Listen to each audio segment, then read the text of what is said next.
Welcome, everyone, to episode 242 of the Thumbstick Athletes Podcast. I'm your host, Dan. I'm Eric. Will. Corey. Today's topic is going to be Stardew Valley, the Harvest Moon-like farming RPG, I guess you could say, right? Life right, simulator. That's the one. I'm glad we actually did an episode on this decided to do an episode because I'm pretty sure I wouldn't have played it if we hadn't. Because I'm in a crunch with all the games I have going that I probably just would have glossed over it and not played it. But I'm glad we decided to do an episode on it because I bought it and played quite a bit of it. So anybody have anything they want to tease for later on in the episode to talk about? Initial thoughts on the division. Yep. I've got early division impressions too. And that's all new that I played. I played some stuff that we've previously discussed at length, but Rocket League? Rocket League, Diablo 3, Battlefront, and FIFA. Wow. I'm going to talk about the crew. I had played that not this past week, but the week before, and I forgot to talk about it last week, so I'll talk a little bit about the crew later on during what I played. As long as I remember. I don't know if I put it in my notes or not. Corey, anything new? Nothing new other than Stardew Valley that consumed 90% of my time, and the other 10% was a little Rocket League. Okay. Will, anything new? Fire Emblem, but other than that, I just played Smash Brothers and NHL. Chell. Okay. Yeah, brah. So mostly same old, huh? Correct. Okay. All right. Stardew Valley. So Stardew Valley was developed by Concerned Ape and published by Chucklefish. Chucklefish of Starbound fame. I had to throw that in there. What's Starbound? I'm still a little bitter about that, but It's not too late, Dan. well, I mean, yes, it is because I won't play it even if it does hit 1.0. Now that they got all their Stardew Valley money. Yeah, well, they don't need to finish. Yeah. Starbound now. Just let it be in early access forever. But anyway, this is not about Starbound. This is about Stardew Valley. Stardew Valley is kind of a throwback to the old Harvest Moon games, specifically the Super Nintendo one. That's the one it seems to feel the most like. And I think a lot of the reason for it being that way is there's a lot of like mysteries and a lot of other stuff that you can do besides the farming. I feel like after the first Harvest Moon game on Super Nintendo, they kind of got away from all that stuff. It was still there, but not in the amounts that it was on the first one. And I think Stardew Valley does a nice job of bringing it back to all the other stuff that you have to do. There's kind of a few mysteries you have to solve, but it also adds in a little dungeoneering and all that sort of fun stuff. So Yeah, it takes the real life simulation, puts that in the back seat and sort of focuses more on the whimsy and the fun, and gives you things that you want to be doing rather than... I feel like the later Harvest Moon games became more of a chore, and there wasn't as much, like you mentioned, mystery, and none of those fantasy elements, and everything just felt like a slog. Yeah. Sure. Even you like your relationships and stuff. Like, I've had a lot of interesting moments in my brief experience trying to build relationships with some of the townspeople. It's funny because my reclusive nature is kind of coming through even into this game. I've kind of been turned off by how some of the people in the village have treated me, so I've kind of shut myself off a little bit from the villagers. It didn't take long, did it? No, it didn't. I probably started doing that about midway through the summer. What? I was like, I've had enough of you people, so I just kind of do my own thing. I still go to the festivals and stuff, but I don't. Dan, who's bothering you? Well, it all started at the dance. Yep. I haven't got to the dance yet. Oh, okay. I asked a bunch of people to dance with me. One of their responses was, "Ew, no." So that kind of put me off. Everyone said no. I had no partner to dance with. I was like, well, I'll just go back to my farm. I could be, clearing my fields right now. Instead, I'm here with you people. There's nothing wrong with going stag. That's what I'm doing now. I've decided I'm going to be a stag farmer. So I made my standard Berwyn character farmer. So okay.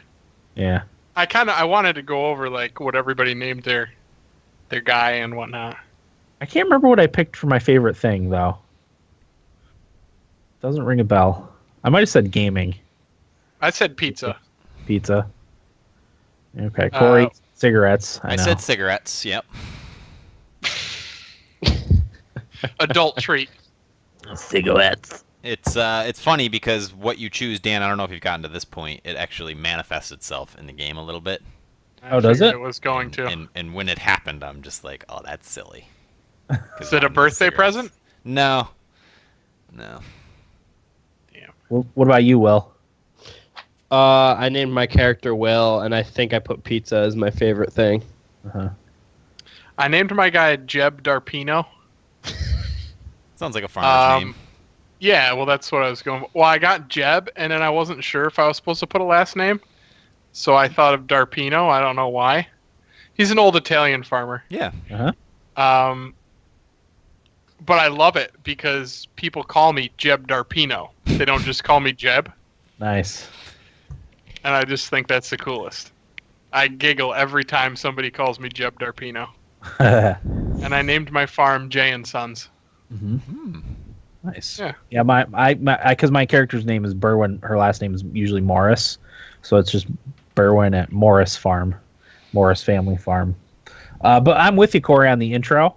I think the intro does a really nice job of setting the tone for why your character, all of a sudden, becomes this farmer. Mm-hmm. I won't spoil it for those who haven't seen it, but it really got me in the mood to live a simpler life. Yeah.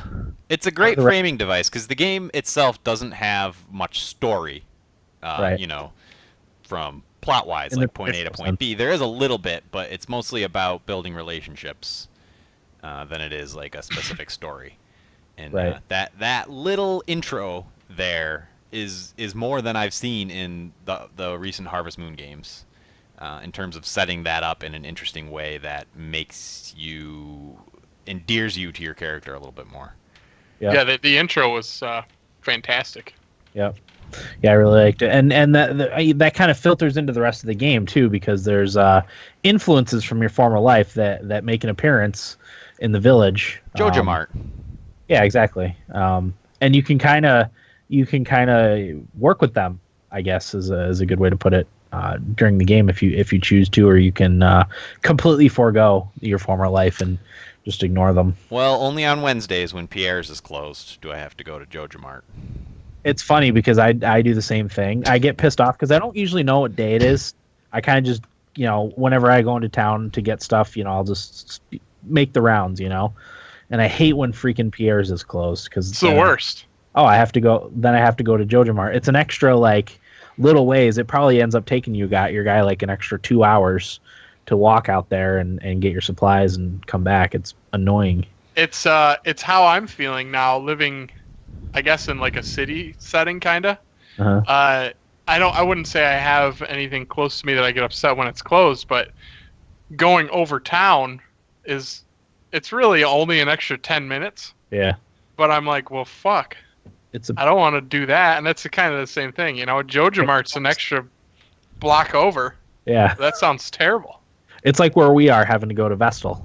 Yeah, exactly. I hate having to go over the bridges and across the river. It sucks. Right, yeah. Yeah, I hear ya. And then the 1 day a week, the builder is closed too for her aerobics class or whatever. And I always seem to go there to upgrade a building on the day that she's out of her office too. So Robin. That's Robin, yeah.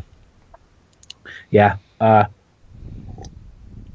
Like I said, I've kind of foregone building relationships with the other characters. I've focused on my farm for now, and especially now because late summer and fall is when you start really raking in the money. So I've just been doing that, raking I would say I never focused on the relationships. It was just something that I kept flowers or whatever I had in my inventory and just handed them out to the first person I saw because it seemed like everybody liked flowers. Yeah. And see, I haven't found that to be true. Really?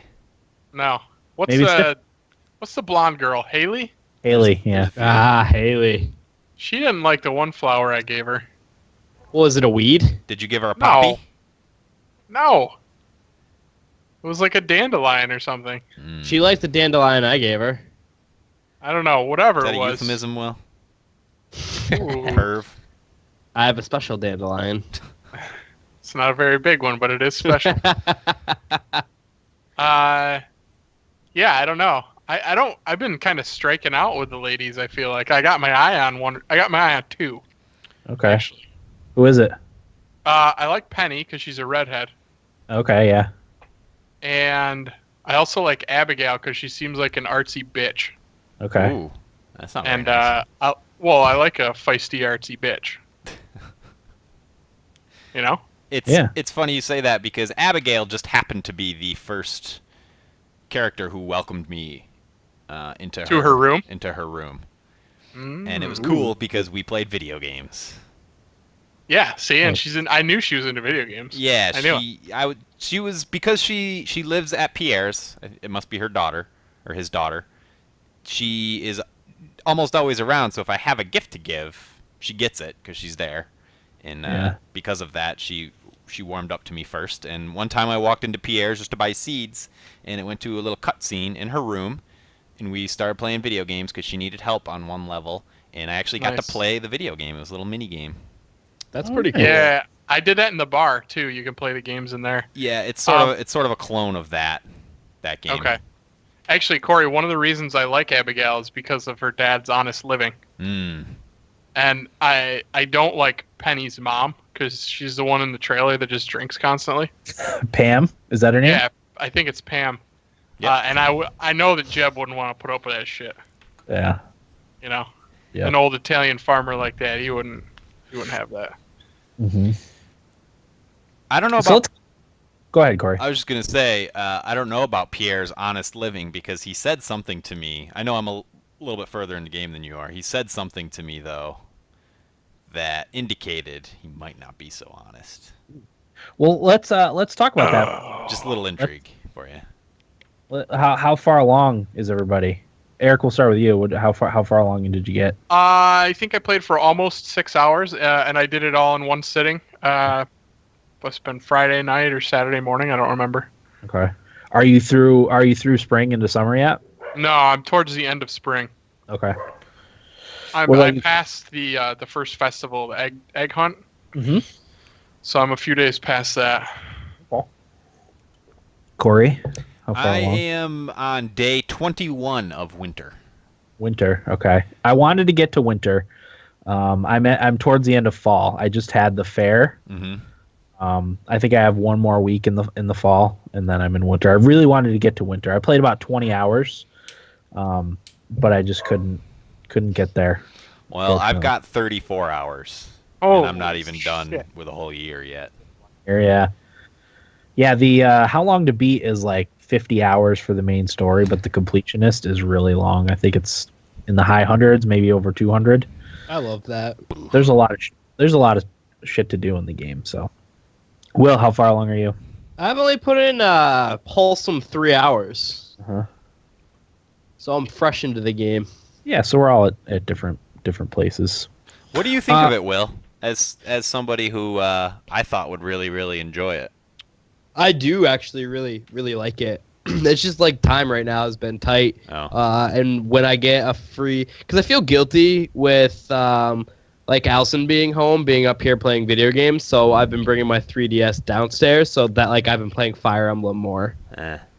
So that's like why I've been playing way more Fire Emblem. But I really, really like the game so far.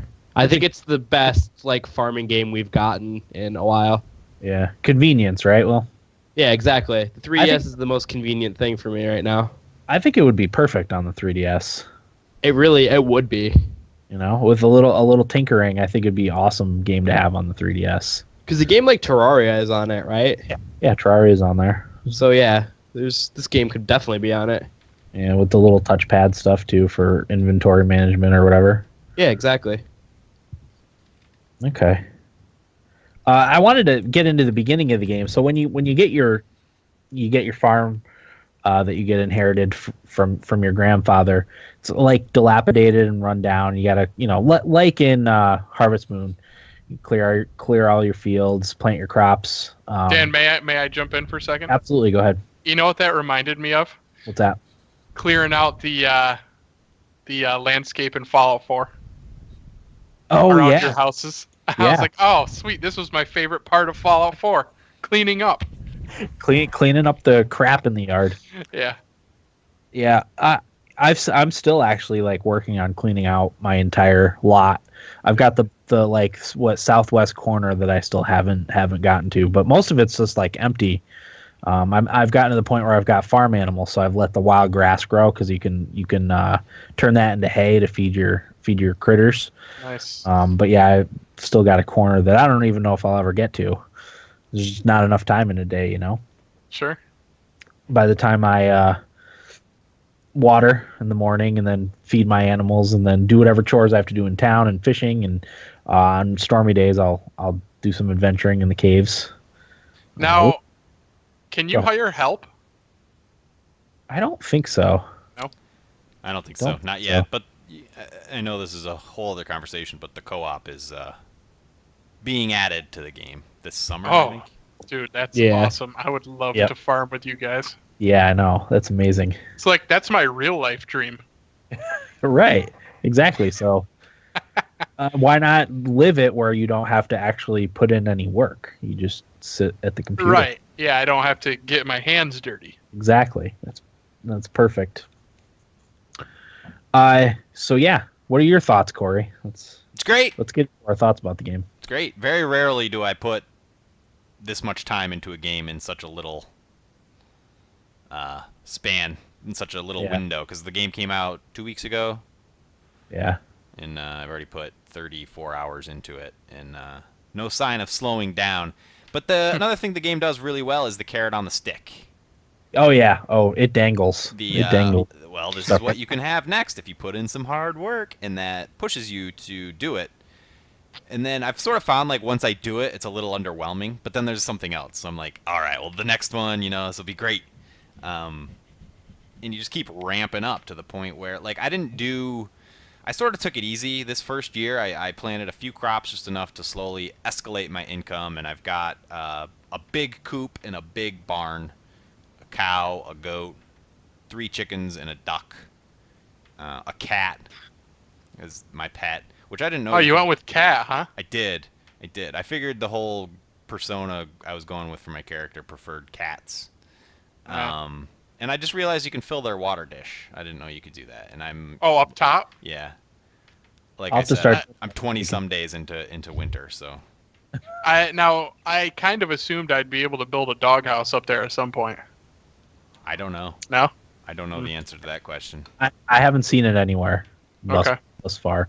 It just looked like it was put there for that purpose. That Yeah. little area there, Yeah. with the water dish and everything. And that Yeah. sort of gets back to my point of the carrot on the stick is you see these things and it's like, well, I want to find out, I want to explore, I want to discover that, but like I can't right now. I got to work towards this thing. Like for instance, there's a log in one of the fields that you can't cut with your starting axe. You have to upgrade your axe to a certain point to where you can get through that and see what's on the other side of it.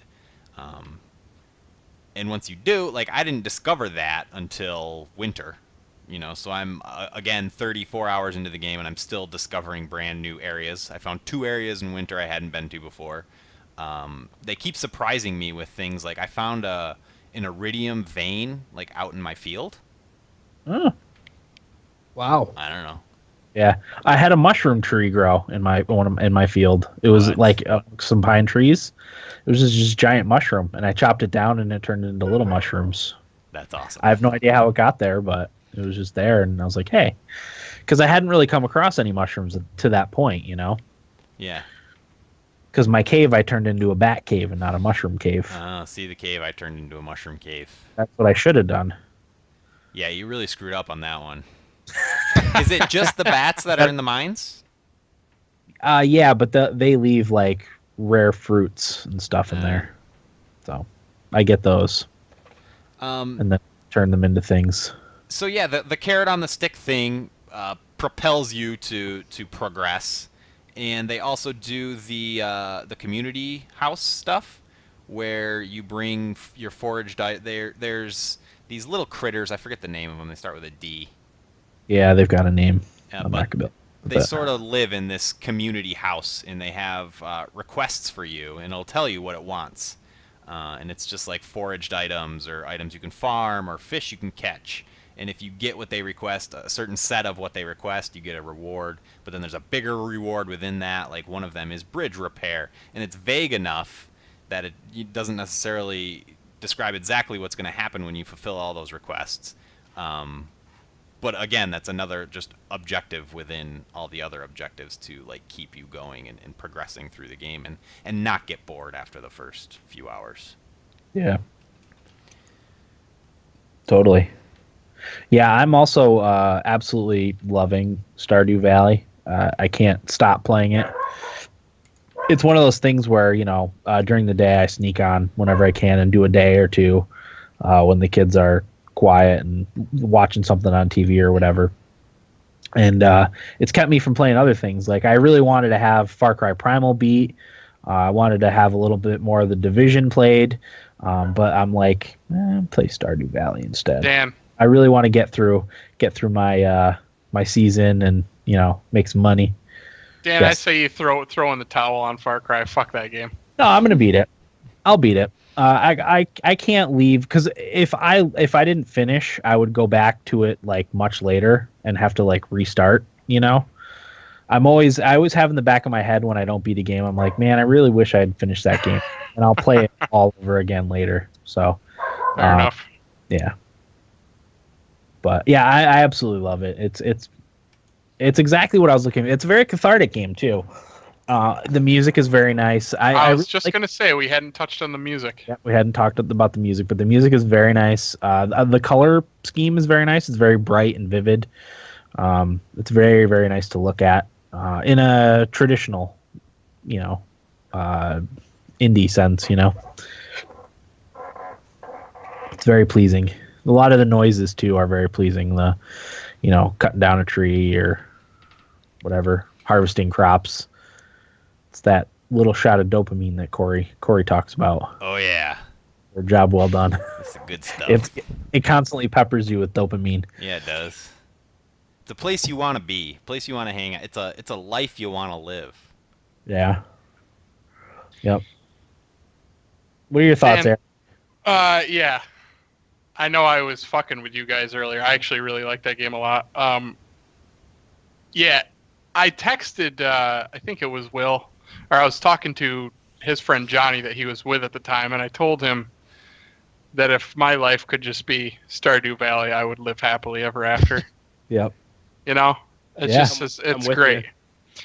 You just have your own little place. You do your thing. You can go into town if you want. Say hi. Maybe toss some flowers around a penny. Try and get her a better life out of her stupid mom's trailer. Bring her to the farm. And like Corey said, walking around discovering different things. One of the first things I did was I gathered 300 wood to repair a bridge. Yeah. Just because I wanted to see what was over there. And like Corey said, I found myself underwhelmed most of the time with the rewards. Uh-huh. But I don't really care. Yeah.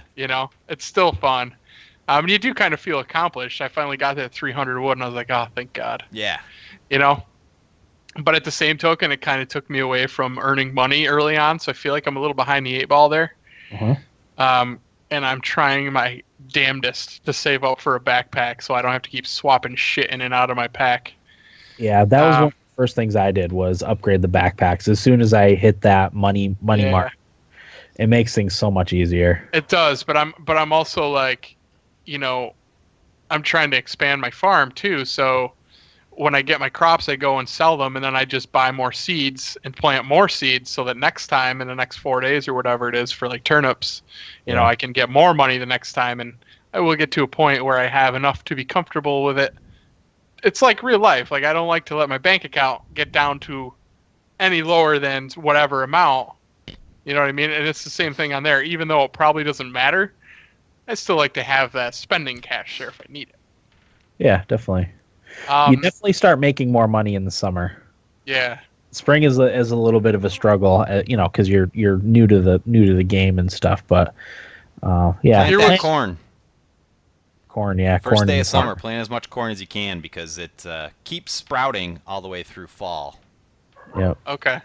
I was actually, there was one thing that really pissed me off in the game. It was the day of the festival for the egg hunt. So my inventory was full because I didn't know that I wouldn't be able to go anywhere else that day aside from the like town center area. So I took everything I wanted to go sell with me, which was like some, decently priced stuff that I would have got a decent amount of money for. So I wasn't able to get any strawberries at the festival, and I couldn't go back and empty anything out from my inventory, and I also didn't want to just garbage chuck it, you know what I mean? So I was a little pissed off about that. But other than that, I don't really have any complaints about the game at all. Actually, go ahead. Do you put stuff in the bin? Yeah, but I took everything with me to sell it.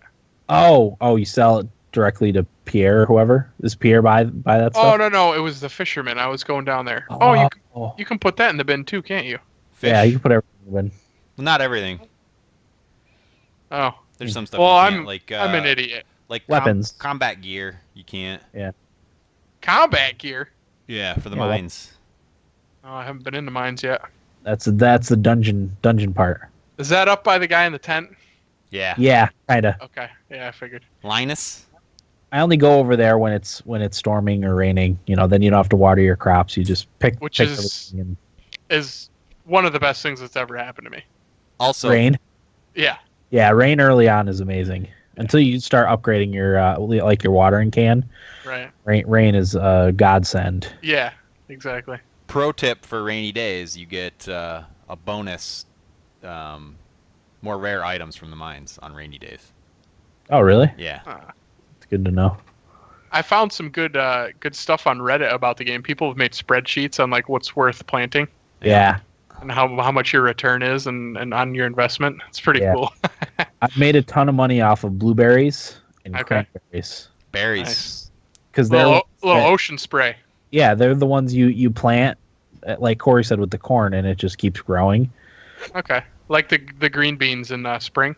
Yep, like that. But with the blueberries is a lot of times you get multiple ones per vine, too. So I kind of wish the stuff like that, like the grapes and the hops and that stuff, I kind of wish it went dormant in the off seasons, so you still had to keep it there and didn't have to replant it. Get rid of it, yeah. Oh yeah, that'd be cool.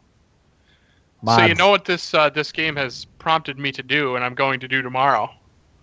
I'm gonna go get a Steam Link tomorrow so I can play it sitting in my living room on my TV. Nice. There you go. I love that idea. For that. Yeah, because for that. I still, even with a nice computer chair that I got and everything, I can't fucking play games on the computer. Yeah. There's something in my head that unless I'm playing Rocket League, which I can play anywhere, right, in the jungle, wherever, I just cannot play games on a computer. But if I had access to it on my television, I am far more likely to play it more. Mm-hmm. So I'm gonna go get a Steam Link tomorrow. I decided. Nice. Yep. Make sure everything's wired. Oh, Dan, believe me, we're all set. Nice. We're good to go. Nice. Cool. Well, yeah, I'll be excited to hear how it is because I've been considering getting one too. Yeah, but this is the game that's pushed me over the edge. Nice. Yeah, if I can imagine at some point it'll come to consoles, I would think. Oh yeah. Like I said, it would be ideal for 3DS. I would love to have the game on 3DS. It'll be everywhere. Yeah. It's funny because when we talked about doing a main segment on this game, we said it would be a good idea because it's not a huge game and probably won't get as much publicity. And if people who are playing it are looking for some content, like they can find it. But and I mean that was before the game came out, and then it really took off. So it's like, it's funny how popular it got, and I think we'll definitely see it everywhere on everything. One of the things I found interesting is the Steam reviews. It's overwhelmingly positive. Steam reviews, 98% gave it positive reviews, which is one of the highest on Steam. But a lot of the people that gave it negative reviews because for whatever reason it was crashing on their computer. I don't know how it could crash on your computer. Like, I don't know. It just seems weird. Like I said, you're probably trying to run it on a toaster. You talked about that earlier. I did have an issue playing it on my laptop, and I wasn't the only one because I was able to Google an answer. But I'd play for like a couple minutes, and everything would turn white. Mm-hmm. But all I had to do, weirdly enough, was press Control Alt Delete to go to Task Manager, cancel out of it, and then it didn't do it again. Okay. Really weird. Yeah, some people said to play it in like windowed mode. That can fix a lot of issues. That's like a standard fix. Yeah. So. But it ran fine on my desktop. No issues at all. And it, aside from the white screen, it ran really well on my laptop too. No hiccups. Right. On that. Excuse me. Yeah. It's good stuff. Do we want to give out like some beginner tips? Yeah, definitely. And one thing, Dan, I wanted to ask you, and Eric too. What is something you guys discovered later on that you're like, oh, I wish I knew that. I wish I realized this all along. Can you think of anything? I don't think I'm far enough in to answer that question, to be honest with you. Well, Dan, I mentioned the giving your pet water. I don't know if that makes a difference for cats and dogs. I don't know. My cat seemed perfectly happy not getting water for the first 3 seasons. Almost 4 she's seasons. just dying, Corey. Yeah, that's all. But one thing. Go ahead. One thing I wish I had known earlier, because I built my coop like as soon as I had the resources to do so. But you should actually wait to do the coop until after you have a silo. Because when you have a silo and you harvest the wild grass in your field, it turns to hay. If you don't, it just disappears. So I wish I had known that before I bought my coop. Because I missed out on a lot of extra hay that I could have gotten when I was clearing my field, Yeah.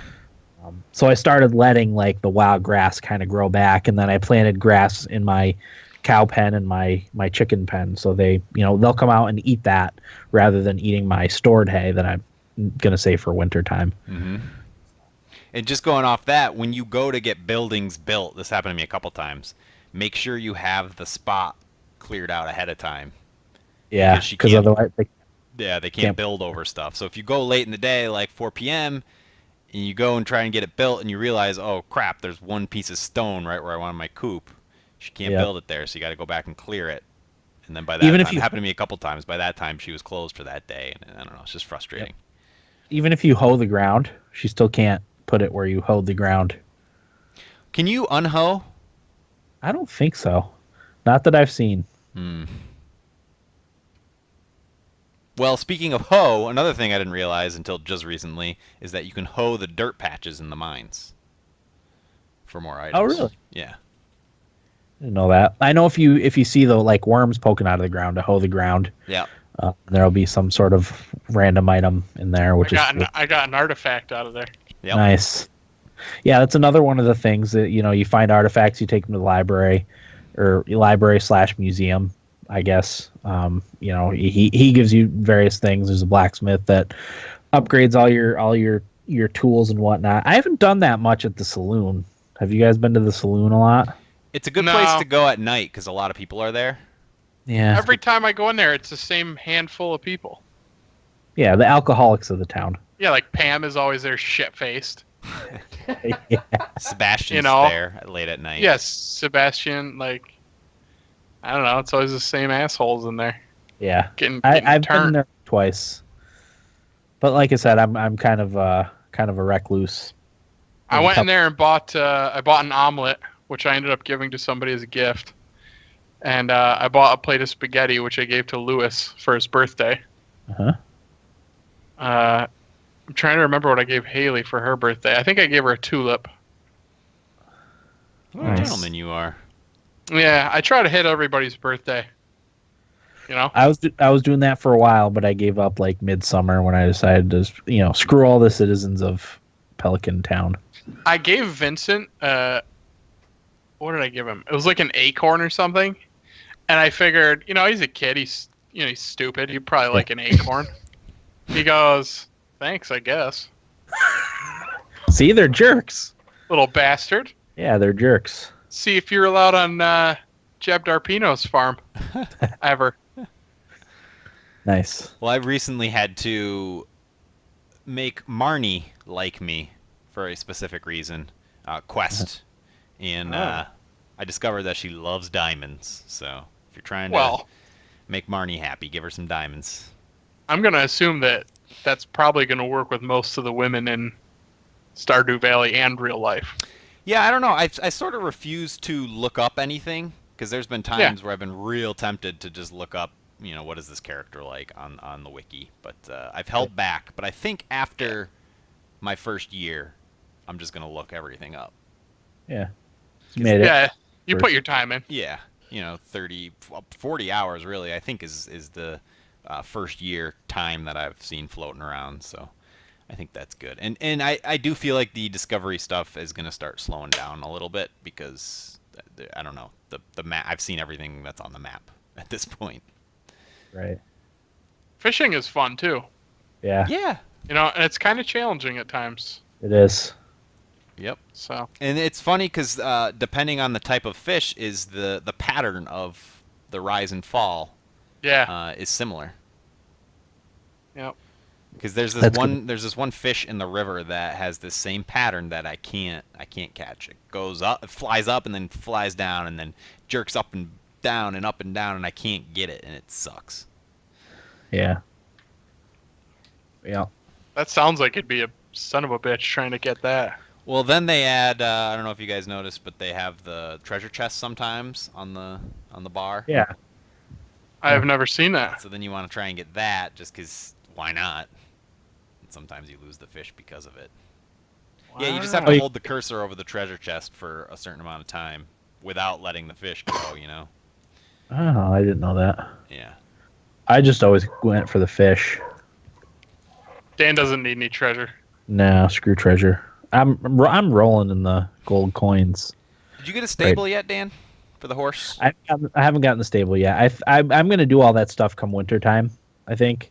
Yeah. This is when I'm really, like I said, trying to make some money. I've been frantically gathering resources too because I'd like to get sprinkler systems up and running to help me with my watering in the morning because that's really what takes the longest. Mm-hmm. And there's no upkeep on those. You just plop them down and then they water everything. Well, not everything. They, depending on the quality of sprinkler, has a certain radius that it waters. Yeah, and then I'll hopefully upgrade my tools all the way over the winter too. I've got all the resources for it. I've been hoarding. I finally found a stable iron source because it took me forever to find. Once you get low enough in the mines, then you get enough iron. Well, the first time I upgraded my watering can, I sort of screwed myself. What's the most expensive crop in summer? I can't remember now. Yeah, I don't know. Well, whatever it was, it tells you how many days it needs before it blooms. Yeah. And I went to Pierre's and bought a bunch of it and had just enough days for it to bloom before fall. So I was like, all right, this is perfect. So I planted it, was watering it all along. And then one of the days came along. It was the first time I upgraded a tool, and I'm like, it'd be nice to be able to water more. So I wanted to upgrade my watering can. So I took it to Clint with the copper ore to upgrade it to a copper watering can and gave it to him. And he's like, okay, this will be done in a couple days. I did the same thing, Corey, but I was lucky enough to have the next day be a rainy day. Yeah. So I didn't even worry. And then I went and picked it up the day after when it wasn't raining and it was fine. I was like, whew. So there's another pro tip. If you have crops you need to water, make sure if you're upgrading your watering can that the next day is a rainy day. Yeah. Because of that, I missed one day of watering. My crops didn't get the water that they needed, and they all perished come fall. Spent all that money. Can you see the weather forecast? Yeah, if you go to the TV. On TV. It'll tell you what the weather's going to be for the next day. That's what I wish I knew, Corey. Okay. There you go. There you go. There's also there's a recipe show. They'll give you a recipe if you watch it. There's farming tips. I forget the name of that program. That's Living Off the Land. Living Off the Land. Yeah. With Bob Vila. Yeah. I haven't done any cooking yet. You got to upgrade your kitchen. I figured, yeah. Or upgrade your house. I'm so far away from upgrading anything. It comes quick. Like Dan said, once you hit That's what she said. once you hit summer and the crops start raking in all the money, it gets a lot easier to do that stuff. Yep. I mean, I am not discouraged. I feel like it'll be worth it. Yeah. Yep. I'm excited about it, you know. Spring was a struggle, definitely. I did a lot more like foraging and stuff for money in spring than summer and fall. Yeah. The crops really make you the money, and then you get your critters, your chickens and your cows, and you get the butter churn and the mayonnaise machine, and you refine those even further to make bank, bro. Do you get to name your animals? Yeah. Yep. What did you guys name your pets? I named my first chicken Corey. I would just hit the random number or random name generator a few times until I find something that I like. I named my dog the same thing that Rocky names his dog in his movie. The first Rocky, Bupkis. Butt-kiss. That's what I named. Bupkis. Bubkiss. That's what I named him. Nice. And he doesn't do anything. He's lazy. Yeah. I think the dog actually did stuff in Harvest Moon. Like maybe chased away animals from getting to your plants and stuff. I feel like it had more of a purpose. I mean, it might have a purpose. I'm not sure. How far did you get in the mines, Dan? I think I'm on level I think I just hit level 50. Okay. So. I got to the bottom. Yeah, I saw that on your achievements. Yeah. I've been comparing achievements. Oh, I forgot you could do that. Yeah. If you get achievements, you can go down and buy a hat. Yeah, I Based got on the the hats. achievement. I haven't bought any hats, but it's because I'm a little bit of a tightwad too. See, I buy all that stuff, like the rare crows. Yeah, I haven't gotten any of those. I tried to win one at the fair, but I didn't have the patience to. Fishing the fishing one? Games. Was the easiest. I did the slingshot one mostly. I couldn't. It wouldn't work on my laptop. Like I couldn't. If I dragged, because you have to drag the cursor behind you Yeah. to shoot it. If I did that, it went off the screen and was hitting my taskbar. Oh yeah. And when I did full screen, for some reason it put my guy right at the bottom of the screen, so I couldn't go behind him with the cursor. I don't know. That's frustrating. Yeah, I think it's a weird laptop resolutions. Some other people have had some issues with that. That must be it, yeah. Because it's not even 1280 by 720. It's 1368 by 7 something. 36 or something, yeah. Yeah, 736. It's a really weird resolution. So it's one of the top resolutions on Steam, though. It's like 25% of Really? Steam use. Yeah, game on that resolution. Interesting. I never would have guessed that. Nor I. It probably wasn't the top. I bet you 1080p was the top, but it was up there, maybe second or third. Yeah. So, any other thoughts? Stardew Valley? Made by one guy. Yes. Great. Yeah. Made by one guy. It's a easy recommend, I think, from all of us. It's $15. If you played Harvest Moon or had any, a lot of people say like Animal Crossing too. You'll like Stardew Valley. It's really, really good. So easy recommend. Right? Yeah. Absolutely, Dan. Heck Okay. yeah. All right. Well, let's get into some nibble bits, shall we? I'll go first. I only have two kind of short ones.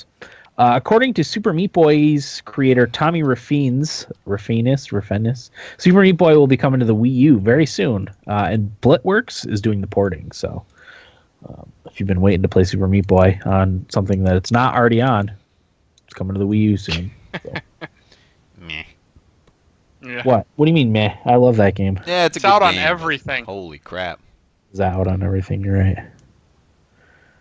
At some Hey. point, it's like, who the fuck cares? Yeah, I probably won't buy it again. I've already got it on my computer. I don't need it on anything else. And then my other one, I don't know if this is a nibble bit, but I found this interesting. The Undertale soundtrack. Someone went through the hassle of remixing all the songs to metal versions. It's fantastic. So I tweeted that out. If you're interested, It is pretty awesome. I had Will listen to some of the songs. It's pretty amazing. I I You want know, to meet all the your people that have yeah. time to do this stuff. Yeah, I don't know. It's I don't know if impressive. I don't know if it's like a metal artist or a metal band. Like I didn't know anything about the person who did it, but the songs are brilliant. So check that out if you're interested. I tweeted it out. It's on our Twitter feed, obviously. So, Will Nibblebits. Overwatch got a release date of May 24th. And if you pre-order it, you get instant beta access to the game on May 3rd. Also, Tracer will be coming to Heroes of the Storm in April. So there's a lot of Overwatch promotion going on right now. Is anybody going to What's up? Sorry. Is Tracer a character in Overwatch? Yeah, Tracer is like the mascot of the game. It's the woman that does the blinking around with the dual machine guns. Yeah, Has like orange pants or something. orange pants, British. Okay. She was my favorite character when I played the closed beta. I don't know. What are we thinking about Overwatch? I'm gonna get it. I'm in. Yeah. PC purchase, huh? That's up to you guys. I mean, you know. Well, I mean, It'll be something I buy twice, probably. we could always split it too. Exactly. Because it'll only be like $20 for each. Oh, of that's us, right. Yeah, let's just do that. It's only Yeah, Yeah. shit. Let's split it on console, Will, and I'll just buy it on PC too, and we'll be good to go. Because then that'll be a $60 value. Yeah, it's a normal price. Nice. See, we get to take advantage of this. I love that. That's the best. Well, that's cool. I complain about not having money, and my friend's like, "Well, you buy video games." And I'm like, "Yeah, because I get them for $30. half off. Right. Yeah. Half off. Yeah. I can get more of them." Yep. You tell your friends to mind their own friggin' business. Yeah, don't give me crap. It's my money. But in sadder news, Microsoft cancels Fable Legends and is in discussions to shut down Lionhead Studios. It's weird because wasn't it recently that we talked about this game, like what's going on with it, and Microsoft's like, oh yeah, it's still coming, and then come to find out it's got nixed. Yeah. That's I too wonder. bad. I wonder what the whole process with that, because they were kind of going for the asynchronous gameplay. I wonder if it was like too familiar with or too similar to other things. But what the thing I thought about the other day is I wonder if they had, because it takes so long to balance those multiplayer games. I wonder if like they thought, let's make this like more simplistic take on Fable rather than creating a whole world and all the systems that are in it and make this multiplayer game. But then you have to spend all your time like balancing, making sure nothing's OP, if you will. And maybe they just didn't manage their resources well, It's unfortunate though, because as much as we rag on the Fable games, like I enjoyed them for the most part. Sure. They never lived to expectations, but they're decent games. So yeah, and I think this was the Fable game that we expressed interest in, right? Because I know Corey wanted to play it, right? yeah, something we could have all played together. It was Xbox and PC crossplay, which is awesome. Yeah, it's one we would have been able to all play together on our respective systems. Yeah.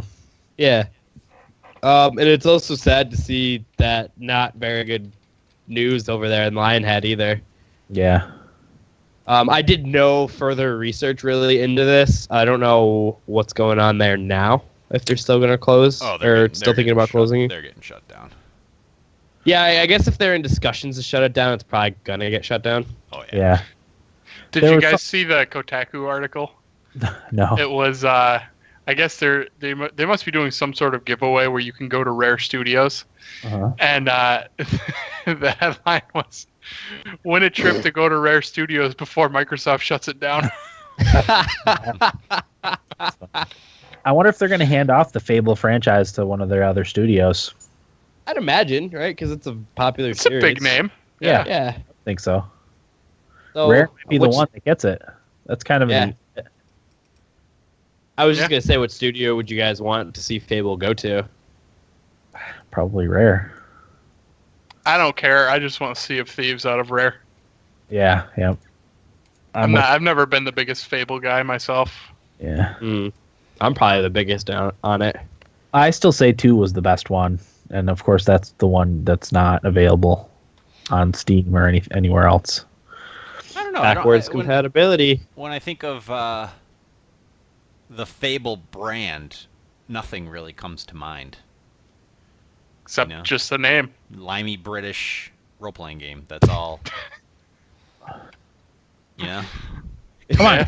You could wave to your villagers. You could hit the chickens, couldn't you? Yep. And then, is that the one where they would attack you, or is that Zelda? I don't know. They attack you if you Zelda, beat up. Yeah, the cuckoos. Yeah. Sad news. Yeah, it's never good to see a studio get shut down.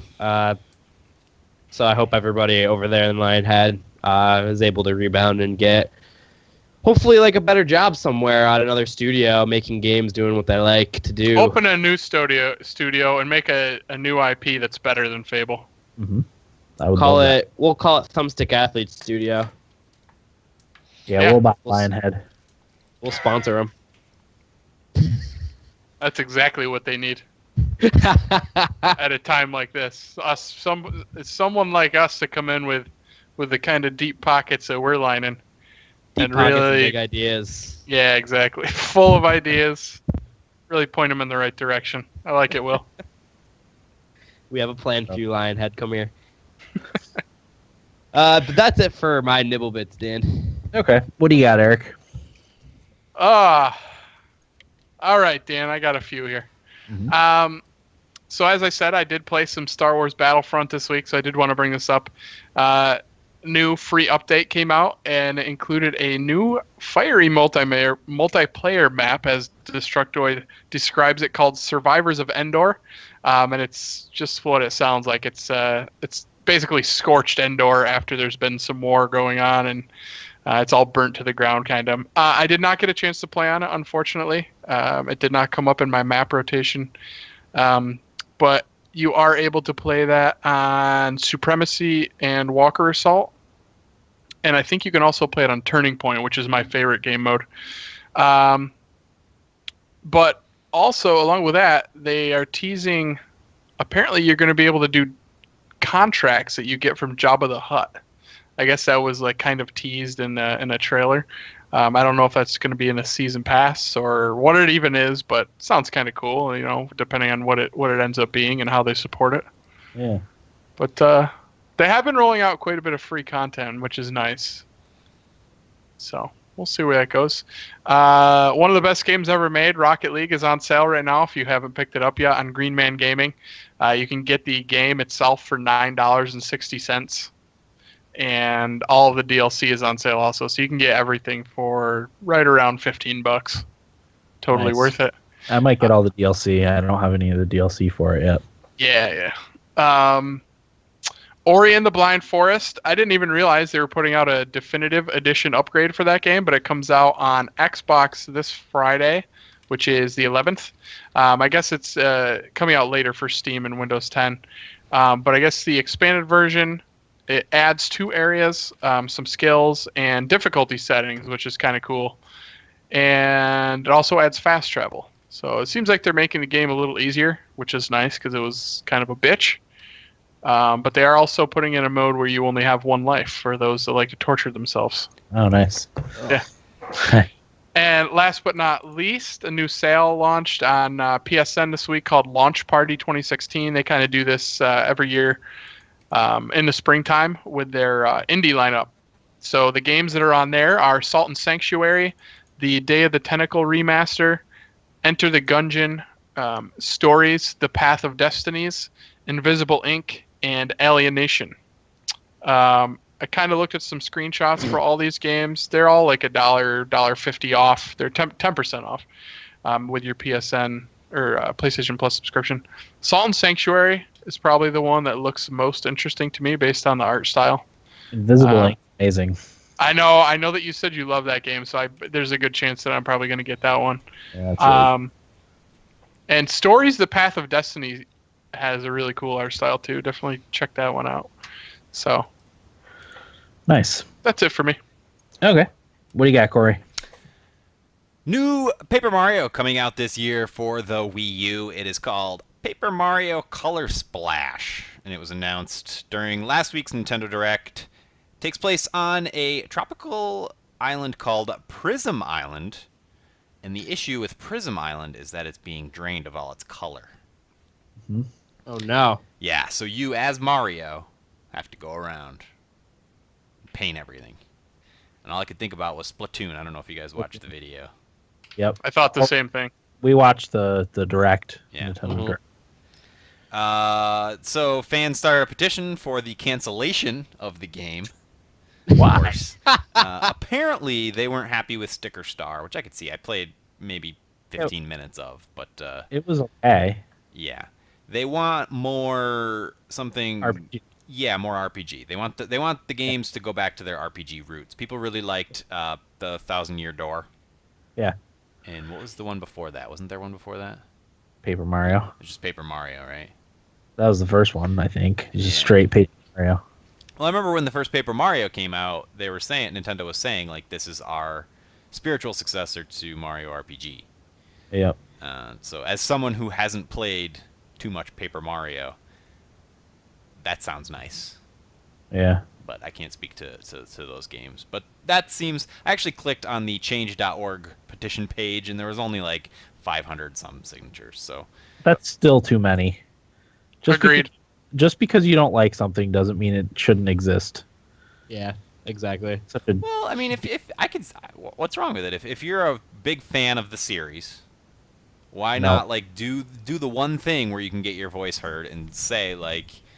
it shouldn't be canceled. Well, I don't feel like everybody's fucking voice needs to be heard all the goddamn time. Well, why not? Because everybody just needs to shut the fuck up once in a while.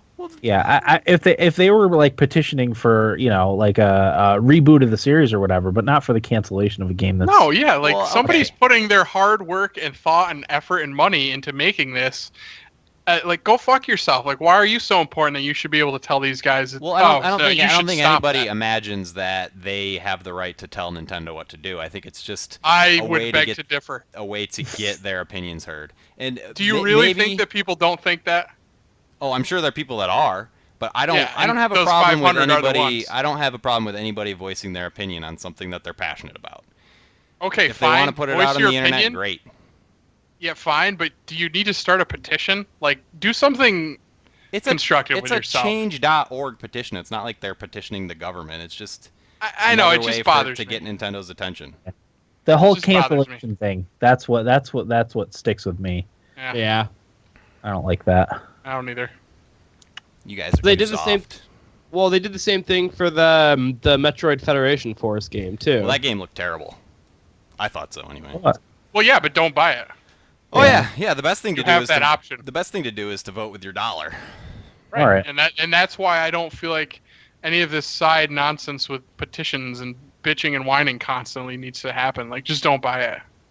It's like if somebody doesn't want their kids watching Netflix or not their kids necessarily, but they don't like something that's on Netflix, like should they go start a petition about it? No, just don't watch it. Yeah. You don't have to watch it. You don't have to buy it. It's the times in which we live, man. I know, and that's why I'm so pissed off. It's the Yeah. power of the internet. Yeah. Keyboard warriors. Yep. Okay. Continue. Bravely Second End Layer demo available tomorrow, March 10th. You guys Ooh, jumping in? I just saw Dan just spruced up a little bit there. Oh, I'm not gonna play the demo. Yeah, I'm not either. Only because I know what the game's about. Like if I wasn't unfamiliar with the game systems and stuff, I would try it. But I'll just wait for it to come out. I'm kind of like Will in that I don't like playing betas and stuff for games a bunch because it kind of ruins the game when it finally comes out, or at least that part of the game. Well, hang on. I kind of play when I was playing what. Maybe this The will Division. entice you. The 10-hour demo is a side story. Oh, so that's the kind of game. cool. And it's called The Ballad of the Three Cavaliers, which I guess it has some different jobs in areas that aren't in the game. and you can also transfer bonuses into the main game. Okay, well, I take That's my pretty comment cool. back. That's Yeah. pretty neat. That's a good way to do it, because I had the same thought as you, Dan. I was thinking like, why would I want to spend 10 hours in a game that I'm just gonna have to, in a game like that I'm just gonna have to go through and do all over again? Yeah. That doesn't sound good. So Right. that's what they're doing. I think it's smart. Another game did that. I can't remember what it was. For some reason, Banner Saga just jumped into my head, but I don't think that's it. Yeah. Dan, Anyway. I hear you about the beta though. Like I did the same thing with the Division. I got to a point where I was like, all right, I'm probably I don't- gonna get this, so I don't need to play anymore. Yeah, and I played through the intro of the Division twice in the closed beta and the open beta, and then when I was playing through that part, You're when just I like, oh god, like not this again, Jesus Christ. right? Hopefully Yeah. See, I only played the closed beta, okay. so I only did it once. I mean, the Brooklyn part was new. The whole very beginning, which was cool. I'm glad we didn't just jump right in where the game started in the previous betas. But we'll talk about that in a little bit, I guess. Right. Full game's Go ahead, out Cor- April 15th. Yeah, it's a buy for me. Bravely second, correct? Right around Bravely the corner. In layer a month away. Valkyria Chronicles Remastered for the PS4 has a release date of May 17th in North America and Europe. Huh? $30 in the US, and if you happen to live in Canada, $45. Sorry. That sucks. It's the 1080p, 60 frames per second touch up of Valkyria Chronicles. Also includes all of the game's DLC. It's good Eric, stuff. I'm getting it. Don't worry. Oh, thank God. It's on me completely. Did you play it yet, Will? I played like an hour of the PC port, Yeah. but for some reason, I really want to play this on a big screen TV. Yeah. In all its 1080p 60 frame per second glory. Yeah, I kind of really want to see how it looks remastered and whatnot. So that's. I was gonna play it like, I think it was like in January when I didn't have school, but I held off because of the remaster. Yep. I recommend it. Yeah, I can't wait to play it. Would I hate it? Probably. That's why I'm gonna buy it.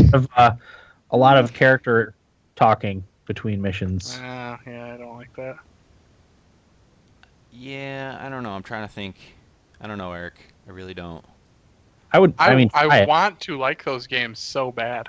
If I had to bet money, I would bet no. Yeah, I would say you won't like it, but you won't have to pay for it. It's Right? Yeah, sure. Mario Maker update today. Ooh. It's actually, I think it's a good one. Key doors. Yeah. Remember the key doors from Super Mario World? So that's part of the update, and apparently the key can be attached to enemies.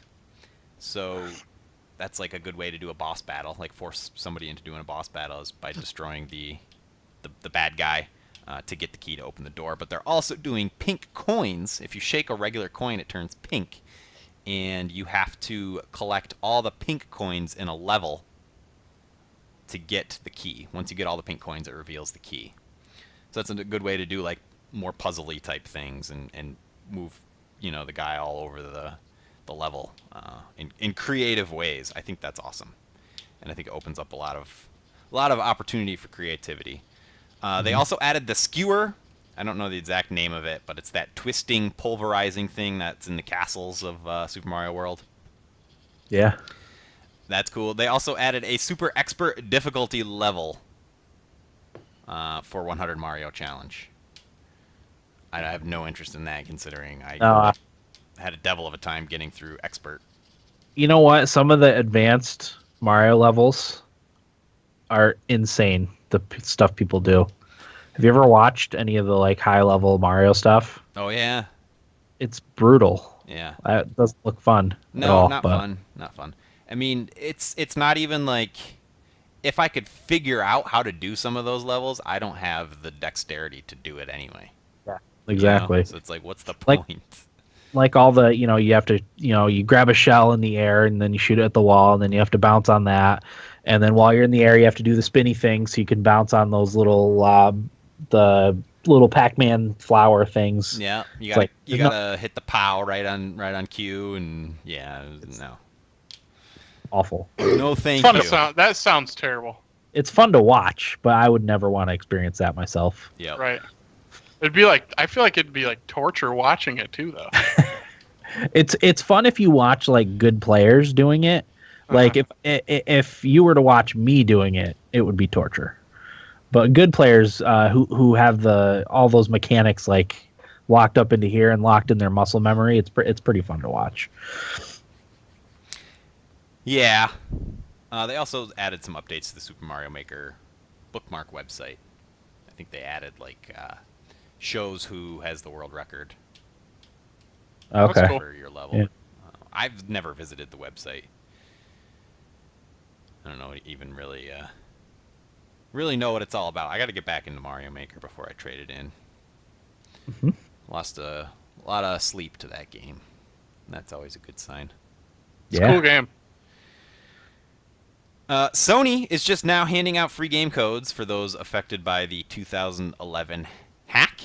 I am one of those people. However, I did not take the time to fill out the claim form because I didn't care that much.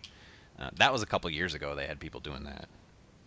And they're just now getting around to handing out the free games, which include games like Infamous. Who wants to play some Infamous? Fuck yeah. Little Big Planet. The new one? Infamous Second Son or the first? one? No. Number 1, Dan. Come on. Holy shit. Little Big Planet and God of War HD Collection. Okay, that one I might play. Nope. Yeah. Nope. Not me. No thanks. Are we talking about like the month-long hack? Yeah, it was like 24 days or something like that. That's what they're giving out? Yeah, there was some other stuff, a bunch of free themes. I actually loved getting new themes on PSN. Yeah, well, didn't they give out like free PS Plus for a year to people? They had to have done at least a month, I would imagine. I think they did. Well, to be fair, when this happened in 2011, these games might have been a little bit more. Well, yeah, but why are they giving them out now? That I don't know what happened. Everything's settled, I guess, and that's I don't know, just the way. There's a new Little Big Planet and a new Infamous and a new God of War out. Yeah, I don't know. I guess Right. in court, you know how this stuff takes forever. That's what they agreed upon at whatever time they agreed upon it, and it's just now coming to fruition. Fair enough. And I guess it's in Sony's best interest to not up the ante. I don't know. I don't know. At this point, it's so far away that I don't even care. Right. I can't imagine there's too many people that are still extremely butthurt by that whole thing and are really looking forward to these free games. Corey, have you been on the internet? I was going to say, you'd probably be surprised. It's those same 500 assholes signing that petition. 543. Okay, yeah, they're the ones that are butthurt. Yeah. The Division, this one I accidentally tweeted from my own personal account. But the Division's first 2 expansions are exclusive to Xbox One for 30 days. I feel like that's a bigger deal in this game than it is in other games. Why? Well, granted, we haven't seen much of the content of the Division. We're not even really I mean, I think you guys played it, right? So maybe you can speak to it a little bit better than I can. But right. If it does have that sort of Destiny issue of not a lot of content at launch, I feel like getting exclusive content for that game is a little bit of a bigger deal, especially if it's as popular as it seems like it's going to be. Sure. You know, for a month. Fair enough. Yeah. Actually, other than having people to play it with, that was one of the things that made me buy it on Xbox instead of PS4. Really? Yep. DLC or expansions? Well, I knew that they were going to have like timed DLC on Xbox or timed stuff on Xbox, regardless of what it was. Yeah. So, and why not if you have the option, right? Yeah, definitely. What do you guys think, though? Just briefly, without getting too deep into it, do you think is there a good amount of content in the Division? Did you even get to see it? I played for about 3 hours. That's all I played. So Not I much was fun I- in the beta.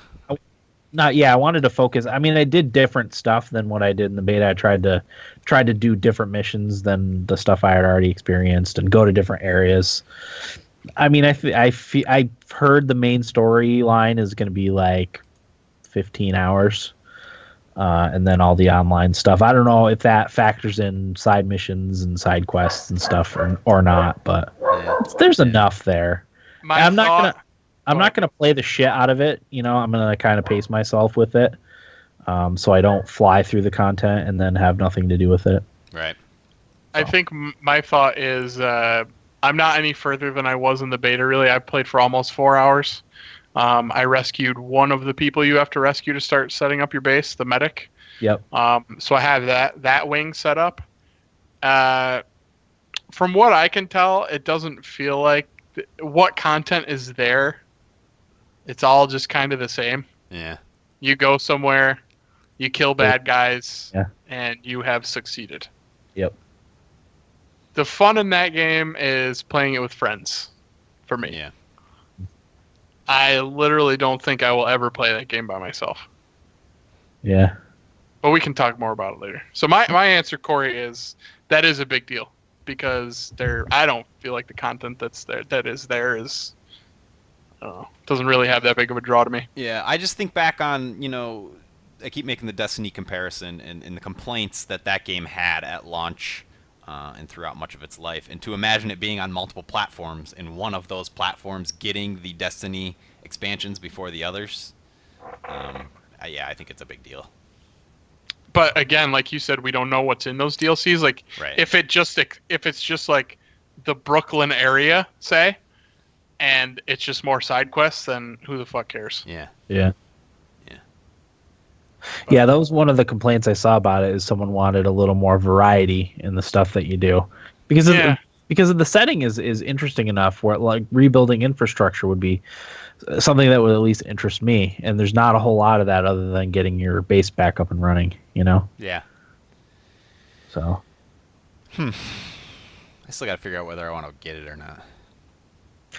I friended our LA E3 correspondent. He's been playing quite a bit, just about every night since it came out. He hasn't said anything to me. Yeah. Maybe he doesn't care about me anymore. I mean, I was friends with him on Steam, but I got his friend thing on Uplay because I don't have it for Steam. I'm only on Uplay. Right. Oh. That's my nibbly bits. Okay. How was your week, Corey? Hey, can we take a quick break? Oh yeah, sure. Yeah, I should take a whiz anyway.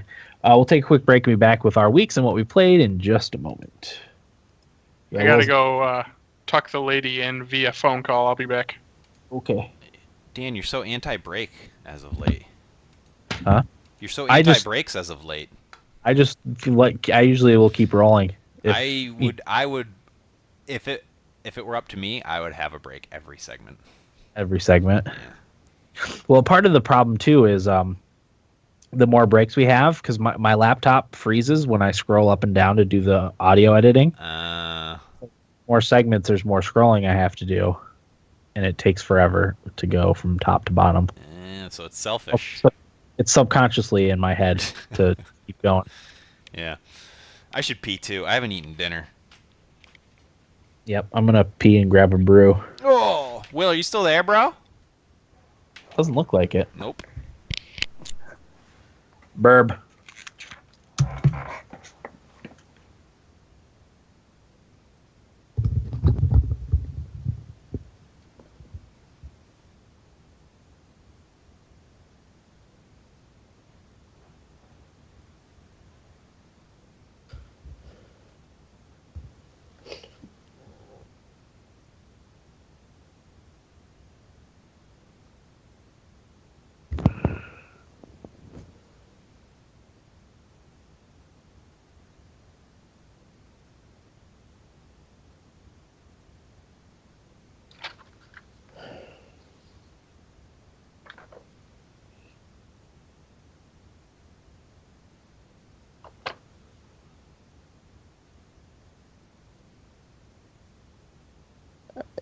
Done.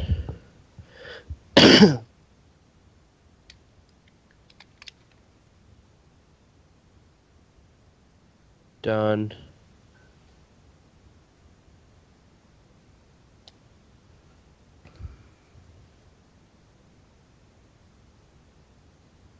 Did.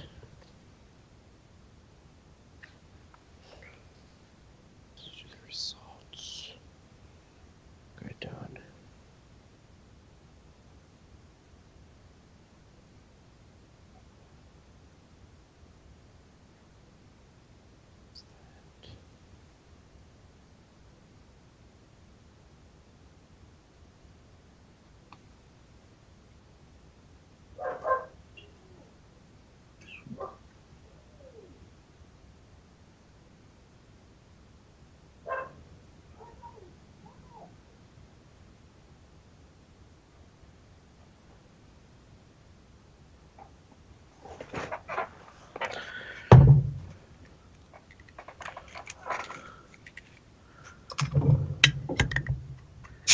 What up, Will? Sorry, I had to really poop. Oh, that's fine. You gotta do what you gotta do. I also have to send myself something from the downstairs computer, so I'm gonna be right back in a second. Okay. I'm writing my biology paper, so it's done 2 weeks early. Good idea. I'm proud of myself. Yeah, get ahead of this. Get ahead of your schoolwork. That way I can play video games tonight, possibly. Yeah. Me too. Well, we gotta set times to play the Division. I might be able to play tonight, Dan, if you can. Okay. Grim Dawn. Grim Dawn? Have you seen it yet? No. Check it out. Is it on? I think I just saw. Isn't it on Destructoid? There's videos of it. Probably. Hmm. Looks like a game we gotta play.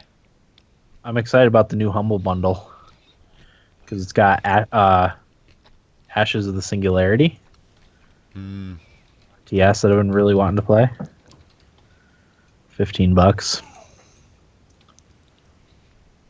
So it's another Humble Bundle I'll be buying. I've bought the last few of them. Is this Diablo? It's Diablo-like, yeah. Grim Dawn. We had someone message us about it. Yeah. Is it Derek? Chicago? Don't know. I think it was Kyle. Kyle. Gotcha. I think. We'll be right back. 1 second.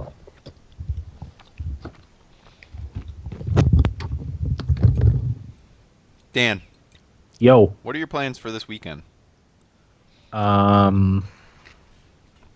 Visiting. Yeah, do you know what day or anything? Well, whatever day Mom has the get-together. Yeah. But I have nothing else going on. She just needs to pick a day. Yeah, I agree. And then who can be there will be there, and who can't Exactly. won't.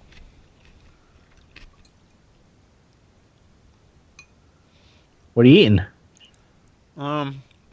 It's a little bit of leftover pasta salad. Uh-huh. But I threw some hunks of cheddar in there and some pepperoni. Nice. You didn't put that in your pasta salad to begin with? No, Mom made it. Oh. That's all I put is hunks of cheese and pepperoni in my pasta salad. I think she might have forgot about it, the pepperoni. No olives. Oh, okay. No olives or anything yucky like that.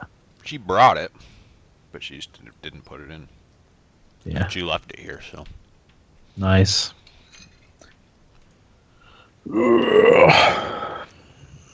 We had consoles for supper. Oh, yeah. That's a good pie. I didn't want to say anything to Eric because I know that was one of his favorite pizza places.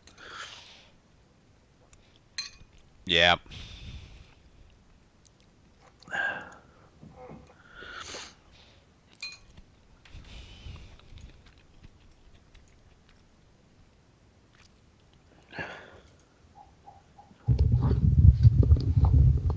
I'm back.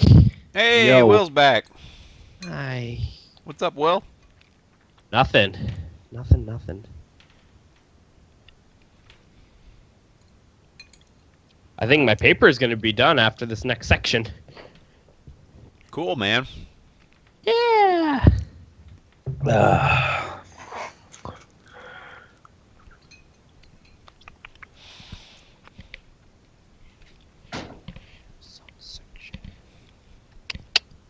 Eric's back. There he is. I took him. Yo, Hey. sup? What's up, bruh? Nothing. Brah. Brent? I'm having. Oh, nice. Little leftovers, huh? Yeah. Nice. They're still sitting over there in the box. I've got to put them in the fridge. Yeah. They're actually cold. But Are you drinking that warm? It's not. I mean, it's basement temperature. It's still cool down here, despite it being 75 outside today. Jesus. So it's cool. I would say it's probably like 50 degrees. It's okay. What kind of beer is it? A porter? Porter, yeah. I don't know what the ideal temperature for porter is, but I generally like my beers pretty cold. If you ask a German, it's just right. Oh yeah, they like it about 50 degrees. They like a good warm temperature beer. Ugh. I don't know. Porters, 45. I think it's 45 to 50. Ooh. It's about right. It's probably. I think it's the Germans that like the warm beer. Yeah. Yeah. Was the Germans? I'm excited. Next week I'll be getting my annual St. Patty's Day Guinness. Oh, St. Patty's Day is coming up, isn't it? Yeah. Should I get myself a corned beef? Yeah. Thursday? Corned beef and cabbage. I don't know where I'll get it. Hey, guess what? What? I'm off next Friday. Ooh. You can partay. Coming down? Perfect. No, because I have to work that weekend. Yeah, you can sit in your computer chair and drink Guinness and play video games. Corey, let's get schnockered Friday night and stream ourselves playing something stupid. I can't Friday night. Thursday night. Thursday night. That's podcast night. It's Patty's Day. Oh, Yeah, but I gotta work tomorrow next day. I can't drink. Take it off. I can't. I'll be drinking my Guinnesses during Corey, high. I've got 7 phone interviews to do that day. Call in sick. Ugh. All right, let's get her going. Get her done. It's All right, been here we a go. long day. Or we start at 1:13:35.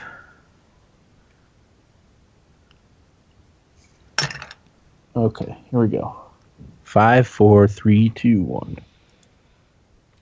Welcome back, everybody. Episode 242 of the Thumbstick Athletes podcast. We are now in our weeks segment. Corey, we will once again start with you. How was your week?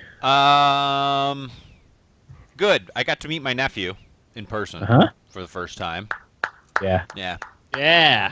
So that was good. He's He's a jolly awfully- little boy. Oh my God, so happy. He likes to clap. Uh-huh. That's what he likes to do. And when he claps, he smiles because everybody else smiles and laughs. So Yep. it's good when your goal is to make other people happy. Yep. Yeah. So He's like Derek in mini person form. He's a crowd pleaser. Yeah. Yep. Allison, our sister, brought him up to visit, and they stayed with us this past weekend. It was very hectic. There wasn't much time for relaxation, but it was good nonetheless. We actually made a good Utica meal for the company. What was it? Chicken riggies. What's chicken riggies? Did we talk about this last week? I don't know. I don't think we determined what it was. I think I asked, but There's lots of different variations, but it's always rigatoni. Actually, I think I've seen people use penne. But riggies implies rigatoni. Okay. Hunks of chicken. And then it's like a vodka sauce or even just like a marinara sauce. A lot of times there's peppers, cherry peppers in there. I prefer them spicier, so yeah, hot cherry peppers, and you can put all sorts of different things, but those are the 3 main ingredients. Then we made Utica greens, which is escarole, boiled down and mixed with prosciutto and parmesan and breadcrumbs and baked. And then we had Half Moon cookies, which is also a Utica thing. That's a Utica thing? I guess They didn't so. come from Utica. They're just popular in Utica? Yeah, I think it's just embedded in the culture.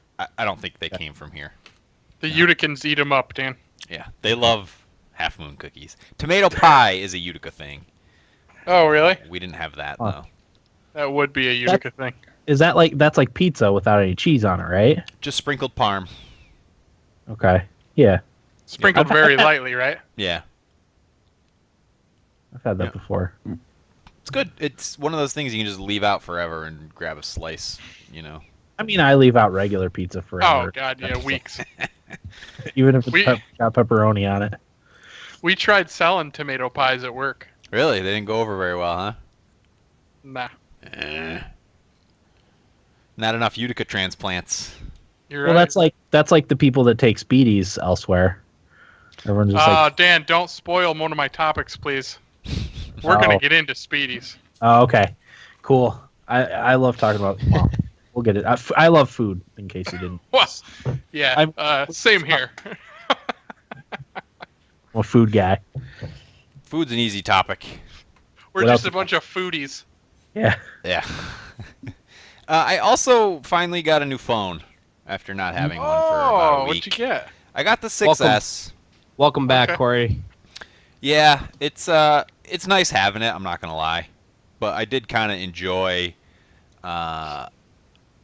forcing myself to always be in the moment rather than in a lull. You know, Yeah.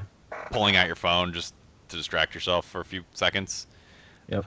It was a little bit different, and I'm trying to kind of maintain that. You know, because before, if we were sitting at work in the shop, I'd just pull out my phone and dick around. But now, like, I try to force myself to engage with my coworkers, and you know, even though half of them have their noses in their phones. Yeah. But it's. I went to AT&T. Things have changed in terms of getting a new cell phone. They don't do upgrades anymore. Nope. They're gone. Yeah. And I actually asked him, I'm like, so why do I need to qualify for an upgrade? And apparently all that means now, and he's like, well, I hope they don't keep calling it an upgrade. They need to change the terminology a little bit. May I jump in real quick? Yeah. I actually got a text message from them today saying I was eligible for upgrade. AT&T? Yes. Which means you can trade your phone in, right? Yeah, basically You you have to trade trade it it in. as long as it's still in good condition. Yeah, so Go what ahead. they do now is if you're eligible for an upgrade, you qualify for their next plan. And all that is you can pay for the phone over time. Yep. Rather than in one big Like- chunk. It's like putting it on a credit card, or they don't do the subsidized price anymore. You used to be Right. able to pay $200 for the newest phone, Right. but they charged you more for your monthly like service fees, Right. fees, and stuff. So it evens out. Like Yep. really, So I pay $25 a month and will for 30 months. 30 Wow. months. Yeah, because it's paying full price for the phone. And then I But guess you can trade it in halfway through, right? after 2 years. Really? I thought it was sooner than that. That's what he told me. yeah. That guy's full of shit.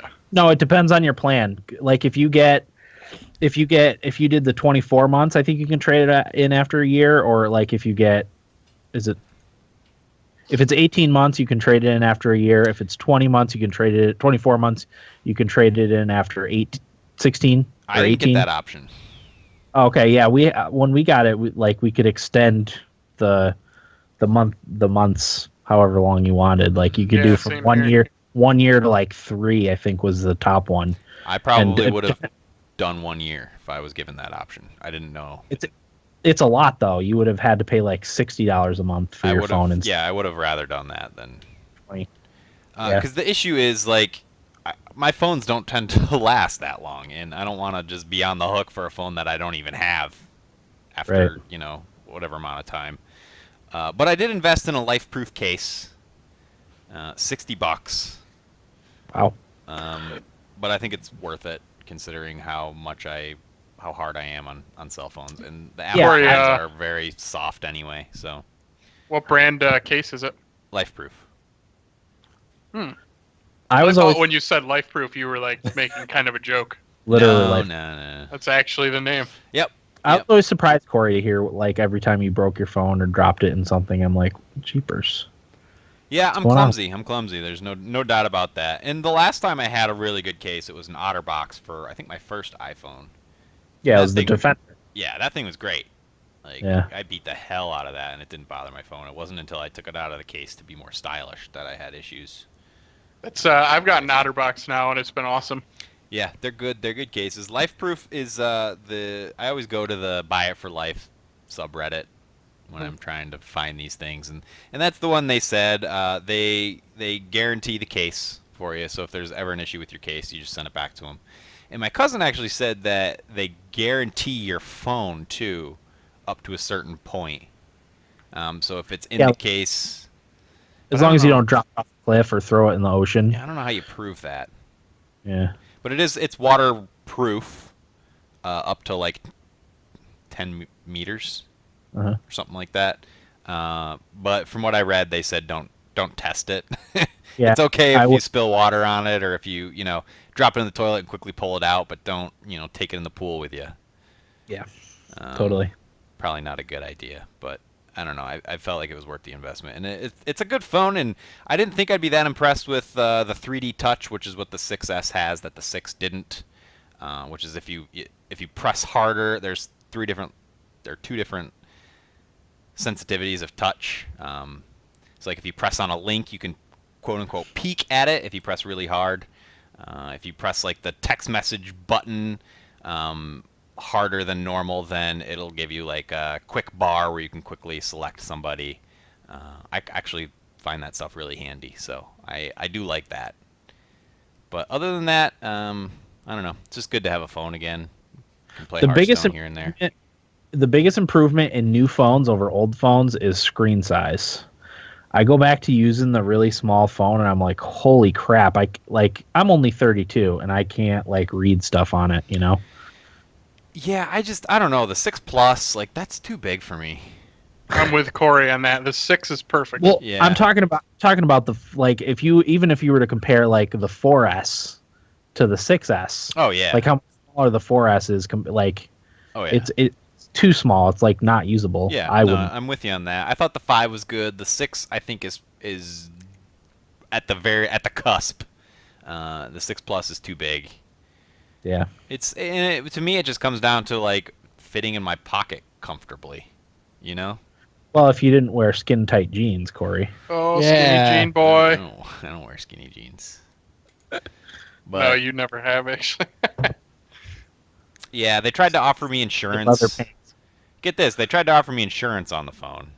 Yeah. He's like, it's only $7 a month, and I'm thinking about it. And then my mom, she was with me, was like, how much is the deductible? And he's like, oh, $300. Yeah. It's like, what's the point of insurance Excuse with me? a $300 deductible? I could get any repair done on my phone for less than $300. Yep. They're a bunch Yeah, of but jerks. Corey, get the insurance. Ugh. God. Bunch of jerks. It's sickening. At first it bothered me, like how the whole thing worked out, like not being able to get the subsidized price. But I started It's still thinking about it, and I'm like, it's like, I don't know, it's kind of what people wanted, but it still sucks, Because people had an issue with getting the phones unlocked because they're on the 2-year commitment, and now there's none of that. And I guess Verizon does the same thing now. They don't do the subsidized price for phones. Yeah. And I guess AT&T actually followed Verizon on that. And One of the as things of January, they stopped. Go ahead. One of the things that they think is going to be, I don't think it's going to happen, but some people think that phones will start coming down in price because you're realizing that you're paying $850 for your brand new iPhone.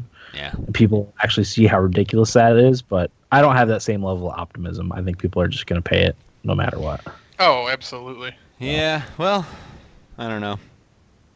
Just wish they were sturdier. Yeah. Hunks of junk. Corey, just get good. Uninstall. Don't drop your phone. Protect your phone, Corey. careful. Well, I got the Goose. life-proof case, man. I got the FRE. You know what? Throw it wherever you want. Yeah. Fuck this thing. Wing it out your window. Yeah, I don't know. Corey? It's stressful. Money's stressful. Yeah. Uh-huh. I did see that somebody asked Bill Gates about a new Age of Empires. Yeah. And He said, "I will look into this. How many empires do you need?" that's a good answer. It was on AMA on Reddit. Cool. That's a good answer. But that's Anything else, it. Corey? No. All right, Will, what do you got? I have a story for you guys about Johnny that I teased. And I don't know if I teased on podcast, but so he came back to visit us during his spring break, and he's staying with my friend Evan. So we were hanging out. I went to my morning class, and I went to the gym after that, and I lifted with him and his cousin. So we did that, and we were gonna go get. I was gonna go get my haircut later that day because the person I get my haircut from said that Tuesdays are not busy at all, so like I could go in, get it done, and be out, and not have to wait 2 hours in line or whatever. So Johnny wanted to get his haircut too by the same person, and he doesn't have a car, so he had to hang around with me that day. So like I went to class, blah blah blah. So we go to get our haircut, and I get my haircut done, whatever, and you know I'm talking to the barber because I'm good friends with him, and I have been for a while. And Johnny goes there and sits down, starts getting his haircut. And he was off, and he wasn't really saying much, and it was kind of really awkward sitting there and watching because he was just kind of cutting, and like we all know each other for a long time. And Johnny just wasn't saying anything, so I texted my friend Evan, and I said, Johnny's being really weird. He's not like being social at all. And he goes, yeah, he gets like that. While I'm having a conversation about Johnny, the friend who's cutting his hair goes, Will, is Johnny okay? And I look up, and he has his fist on Johnny's forehead, and he pulls back his fist like that, and Johnny just slumps over in the chair. So Is Johnny dead? I said, What? no, he doesn't look okay. So I go up there, and I'm like, I didn't know if he was breathing or not. And there's two other barbers there. One is our age, and he goes, do we call an ambulance? And the other manager guy goes, no, it looks like he just passed out. Go grab him some wet towels. So we do that, and the two other barbers are wetting Johnny's neck and his forehead with these cold towels. And the other barber's he's just passed out. He's just stay with us, keep breathing. You're gonna be okay. So I'm looking at my friend Connor, who was cutting his hair, and I was like, I don't know what's going on. So the guy goes, all right, take him outside. We'll get him some fresh air and see if he starts to come to a little bit. While Johnny is just not responsive to us at all. So we get him outside. Wait, and you we lean drag him outside? Pretty much. And my friend Connor walk him out there. Corey, Will's pretty swole. So he's not completely out. He's just. He was not walking very well. But okay. He couldn't stand. He couldn't be up stand up straight. It's like somebody that has a concussion. Gotcha. Okay. Wobbly. Well, we'll get to that because I don't know what is going on. There's a couple theories that I have. But anyway, we get out there, and we're leaning him against the banister. And the older barber goes, all right, don't let him fall backwards. So I'm holding him the whole time with my right arm and making sure he's okay. So and I'm just looking at my friend Connor. I'm like, well, what do we do? Because I've never experienced this happen to somebody before. So he goes, I'm going to go get him some water. So we go get him a bottle of water, and we try to give it to him, and he just isn't. He can't drink it because he's knocked out basically. So we go get him a straw.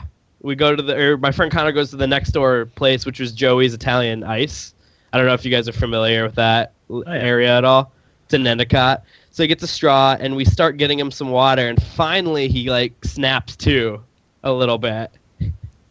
So we're like, Johnny, are you okay? He's just yeah, I pass out every now and again. And he does. I remember in high school, he passed out in the shower twice before school and whatnot. So this has happened to him before. But it was really scary. I had no idea what to do. So basically we sat him back down and got the haircut finished. And I was watching him like a hawk, and he was just not with it. So what's your theories? I don't think he ate enough or drank enough water. I don't think some shit's going on there. Well, somebody said drugs, and I know he doesn't do drugs. How do you know that? I'm not insinuating that that's true. I'm just asking how you know that. I've known him my whole life. He doesn't even drink. But like I've known Corey my whole life. I don't know if he's doing drugs. Well, when I said, because when that was asked by like my parents or whatnot, and I said I don't know, maybe, and I told him that, and he got Johnny that, and he got a little upset that I said that. So I don't think it was drugs. I'm just saying. I definitely don't think it was drugs. I don't think he would do it. But my theory is like he ate breakfast, but that's all he ate, and this was at 4, and he ate breakfast at like 9:30. He got sick from me, so I had the flu all last week and part of this week, and he worked out with me on top of not really drinking that much water. So I think it was the combination of him being sick, working out, because I work like fast paced to get it done, so I'm not there for 2 hours because I hate being there that long. You go ham. Yeah, I go ham in the gym. So there was that. I made him do cardio with me because he was with me, and I have to do that because I'm cutting weight. On top of him not eating since 9:30, 10, and drinking water. My only thought with it, that would sound fair to me. Until you said this has happened before. I'm worried about his medical condition. He talked to his... You guys... do you know Kelsey Callahan? Any of you? Yeah. She's a nurse. Yeah, she's a nurse. So I took him there to get him checked up. And she said that he was pale and sweaty, which he was. And she said that's not really a good sign and that he should go to the walk-in. It's pretty normal for me. I don't know. Well, sweaty. He also lives in Florida. Yeah, that's true. But then she also said he doesn't go outside ever, so there's that. So she said he should go to the walk-in. He did what any Murtha would do and not go. Well, sure. So he took a tough pill. Yeah, basically. But I went over because I gave him NyQuil last night because he's staying at my friend's Ivan's house, who's like 15 seconds away. So, like, I went over there and gave him NyQuil, and we were having a conversation, the three of us, and he said something, and I looked at him and said, "What was that, Johnny?" And then, like, he didn't answer me and, like, moved his head forward a bit, and I was like, "Johnny!" And he snapped to again. He's like, "What?" So I don't know if he has, like, a concussion or, like, what's going on. I mean, has he done anything where he would get a concussion? I don't know what he does in Florida. Fuck, man. I don't know. I don't think he's doing drugs, just from knowing Johnny personally. Yeah. I would say there's something medical-wise going on there. Well, blood sugar. Could be. Yeah, I'm clearly not a doctor. But his dad has diabetes and whatnot. Okay. So I don't... Be a blood sugar thing. Yeah, so it very well could be a blood sugar thing. He might even be listening, so Johnny, you should go to the walk-in. Yeah, go to the fucking doctor, man. But, like, so me and Evan have been taking care of him to make sure he's all right. Jesus. But I've never seen somebody pass out, so, like, that was pretty crazy. Yeah, it's freaky when you come across shit like that. Like, at work one time, I had a girl basically overdosed on heroin in our bathroom. Oh, yeah. And, that was fucked up. Yeah, it's crazy because, like, I didn't know if he was, like, breathing at all. The other guy was like, "Oh no, like, he's breathing, like, he's gonna be fine." So, like, I thanked him. Leave it to the old dude to just be like, it's all set, man. He knows he's gonna be okay. And, like, when I left, I shook his hand and thanked him, and I said, "Yeah, thank you for, like, being helpful, and I'm sorry about that and whatever." But when we were driving back to his cousin's house to get, like, have her check up on him, I said, "How could you embarrass me like that?" Classic. So, he said he was feeling better today. I haven't seen him yet, so. Worried about him? Yeah, that was a pretty crazy story. Wow. Yeah. But other than that, I've just been hanging out with him and Allison, who's home, and her baby, and playing 3DS. Very nice. Yeah, it's got spring break coming next week, but the week after, so. Spring bake. You going to Daytona? I'm sorry, I'm still sick and out of it. I'm coughing, so. It's just funny hearing you say spring bake because I know that, like, you are the last person to be smoking any sort of pot. And when you said spring bake, I was like, that probably is an actual thing that goes on. Oh yeah, during spring break. Yeah, like people probably say spring bake. Probably, yeah. College Just stoner. not you usually. No, I'm edge, bro. I know. Yeah. You going to Daytona? No, I plan on working and playing video games. Do you guys remember when MTV used to do that spring break thing? Yeah. And like broadcast it? Yeah. I just watched the episode of Friends where Ross is dating his college student. And Yes. he goes down to spring break with her in Florida. And they're on MTV. Yes. That's good stuff. Yeah. Okay. No, Any else? that's all I got for you guys. All right. Eric, what do you got? I got a fair bit, Dan. I wanted to tell a funny, like, old person versus technology story about my mom real quick. Okay. So she's moving down to Charlottesville. She actually sold her house, so she's actually going to be coming down here pretty soon. Nice. So I told her, I was like, I am actually kind of busy, so I would appreciate if you were looking for housing down here for yourself too, and not just, putting it on me. So like, just see what you can find on the internet, whatever. So she calls me today, and I say, have you been looking for any housing? And she goes, well, yeah, I was trying to call like the Chamber of Commerce down there for, I don't know why. I go, why? What are you calling them for? And she's like, well, to see, what kind of senior outreach programs are going on. And I go, I mean, did you just Google it? And she goes, well, no, I was using the internet.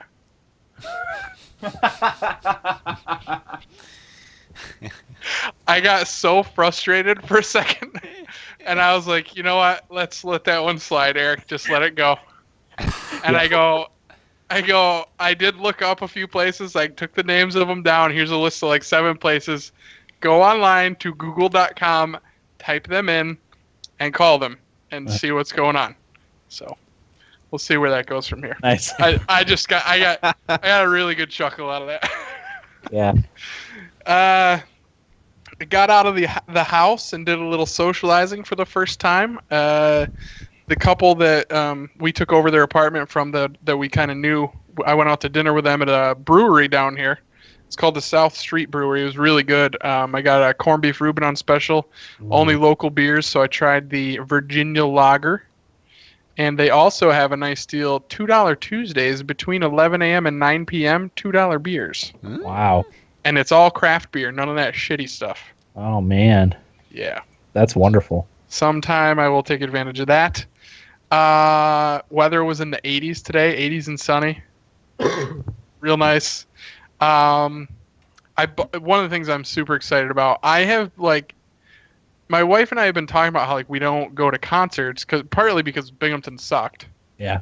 There's never anything good there. Within 2 weeks of being down here, I purchased tickets to 2 concerts this summer. I'm going to see the 1975, which is a band I recently discovered that I really am into. Very 80s. It's not anything really that I would have pictured myself liking, but I actually really like it. So they're playing, and on a separate concert, I'm going to see Walk the Moon, which is more of just to have fun. I like a couple of their songs, but I think it'd be fun to go to. Mm-hmm. So I'm looking forward to that. And this past weekend was soccer kickoff for the MLS in the North America region, and it was awesome. I had a really good time with it. They're scoring a lot more goals than they used to, and the play of the league is a lot better than it used to be, which is really nice to see.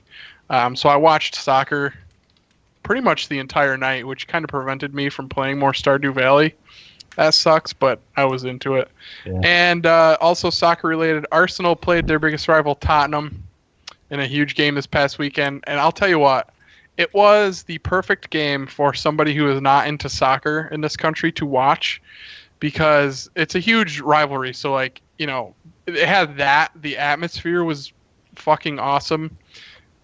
Granted, it wasn't at Arsenal Stadium because their fans are kind of shitty, but it was at the away team. The atmosphere was great.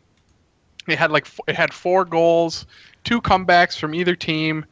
There was controversy. It was just such a good snapshot of why I love soccer. Mm-hmm. And I don't know. I was watching it with a friend of mine, Jeff, and we were both saying like this is the game that people should be watching if they don't like soccer and they're trying to get into it.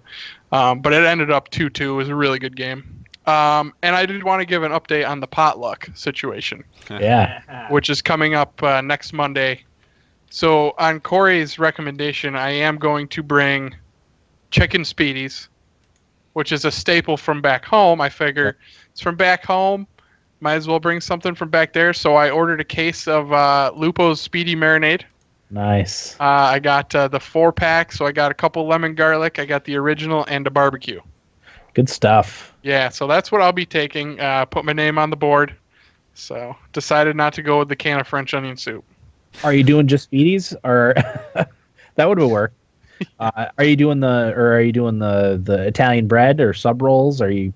I'll just buy whatever rolls I can find down here. Wonder bread. Because I don't know. Like I don't know any bakeries or anything. Right. I guess I could probably just Google bakeries and get some good bread, but No, use the internet.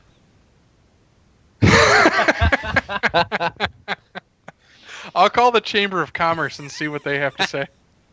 Where can I get a good bread? Italian bread. But yeah, so I fucking love this place. Nice. I just wanted to make sure I stressed that. Okay. And that's it. Sounds good. I have quite a bit to talk about this week too. Let's hear it, Dan. We got a new car, actually. What? Yeah. We our Nissan Rogue is a little bit small. That's the car our whole family travels in. The 4 of us and the dog. And when we bring the dog with us, his crate, because he doesn't sit still in the car, so he has to ride in the back. But he has to be in a crate because otherwise he jumps over the seats and climbs around the car and creates chaos with car seats and stuff. There was not enough room in the car for if we decided to take him for anything else. Like my grandparents rented a cottage on a lake a couple of years ago, and when we would all go up there, we would have to stuff our swimming gear just in any place we could fit in the car. So we'd been looking for a while for a new car. So every day I would send my wife like 3 or 4 new cars that I had found on the internet. So I sent her Ford Flex that was in Victor, New York, which is outside of Rochester. And she never really liked the look of them. It's a big boxy station wagon. But finally, like I was last week sometime, she's like, you know what? The more I think about it, the more that car makes sense. They're all-wheel drive, V6. It's cavernous interior. She's like, if you find one of those, like closer or whatever, we'll go look at it. So I found one in Norwich. Well, last Saturday we went and test drove it.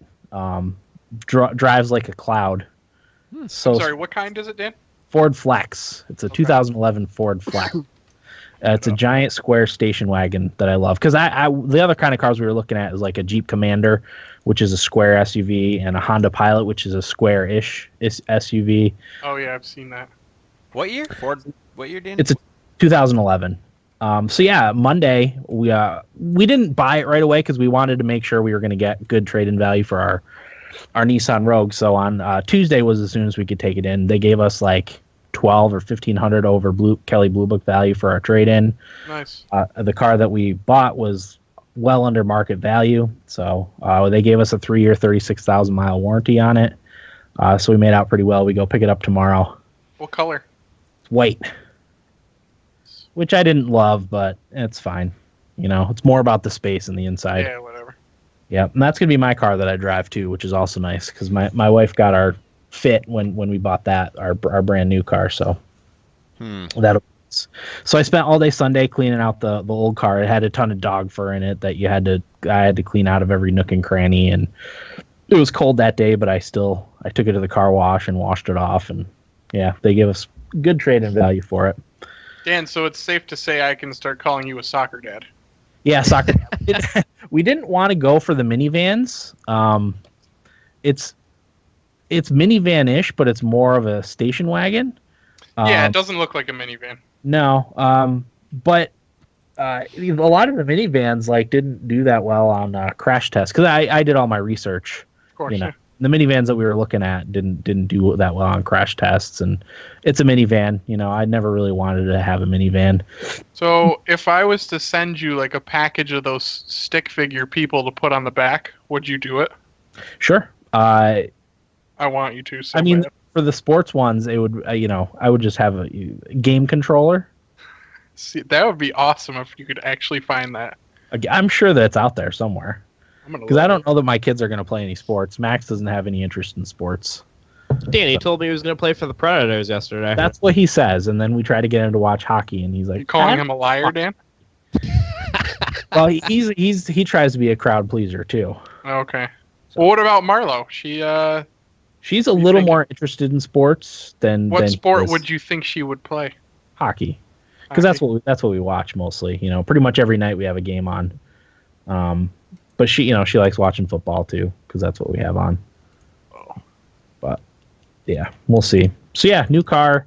I also ordered myself some new glasses. Same website? Yep, I use Goggles for You. I ordered 2 pairs. I wanted to have them because since we started doing this episode on Skype, I noticed how bad the glare is on my glasses. So I ordered the glare-free lenses, so hopefully that helps so you can actually see how tired my eyes look. Live and on stream. So those are coming tomorrow. I got 2 pairs. I got a black pair and a white pair. Oh, nice. So, I think that'll look sharp. Yeah. Matches your new car. Yeah, matches the car. Yeah, I can't wait to go pick that up tomorrow. It's gonna be fun. Yeah, that's exciting. New car time is exciting. Love new cars. And like I told my wife, I can take a few months off from looking at cars because that's what I do when I have a minute or two. So I just look at cars on the internet. Nice. We got Christy's car paid off. Nice. And I know she's thinking about getting something else. She doesn't love her car. Mm-hmm. But I don't know, it'll probably be a little while before we do that. Yeah, we wanted to trade our car in while it still had value. Yeah. Still had relatively low miles, and we wanted something bigger.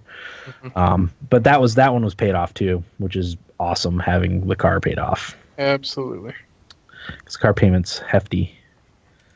Nice. So, but that's all I had. Let me write down the notes. What's it like having a car, guys?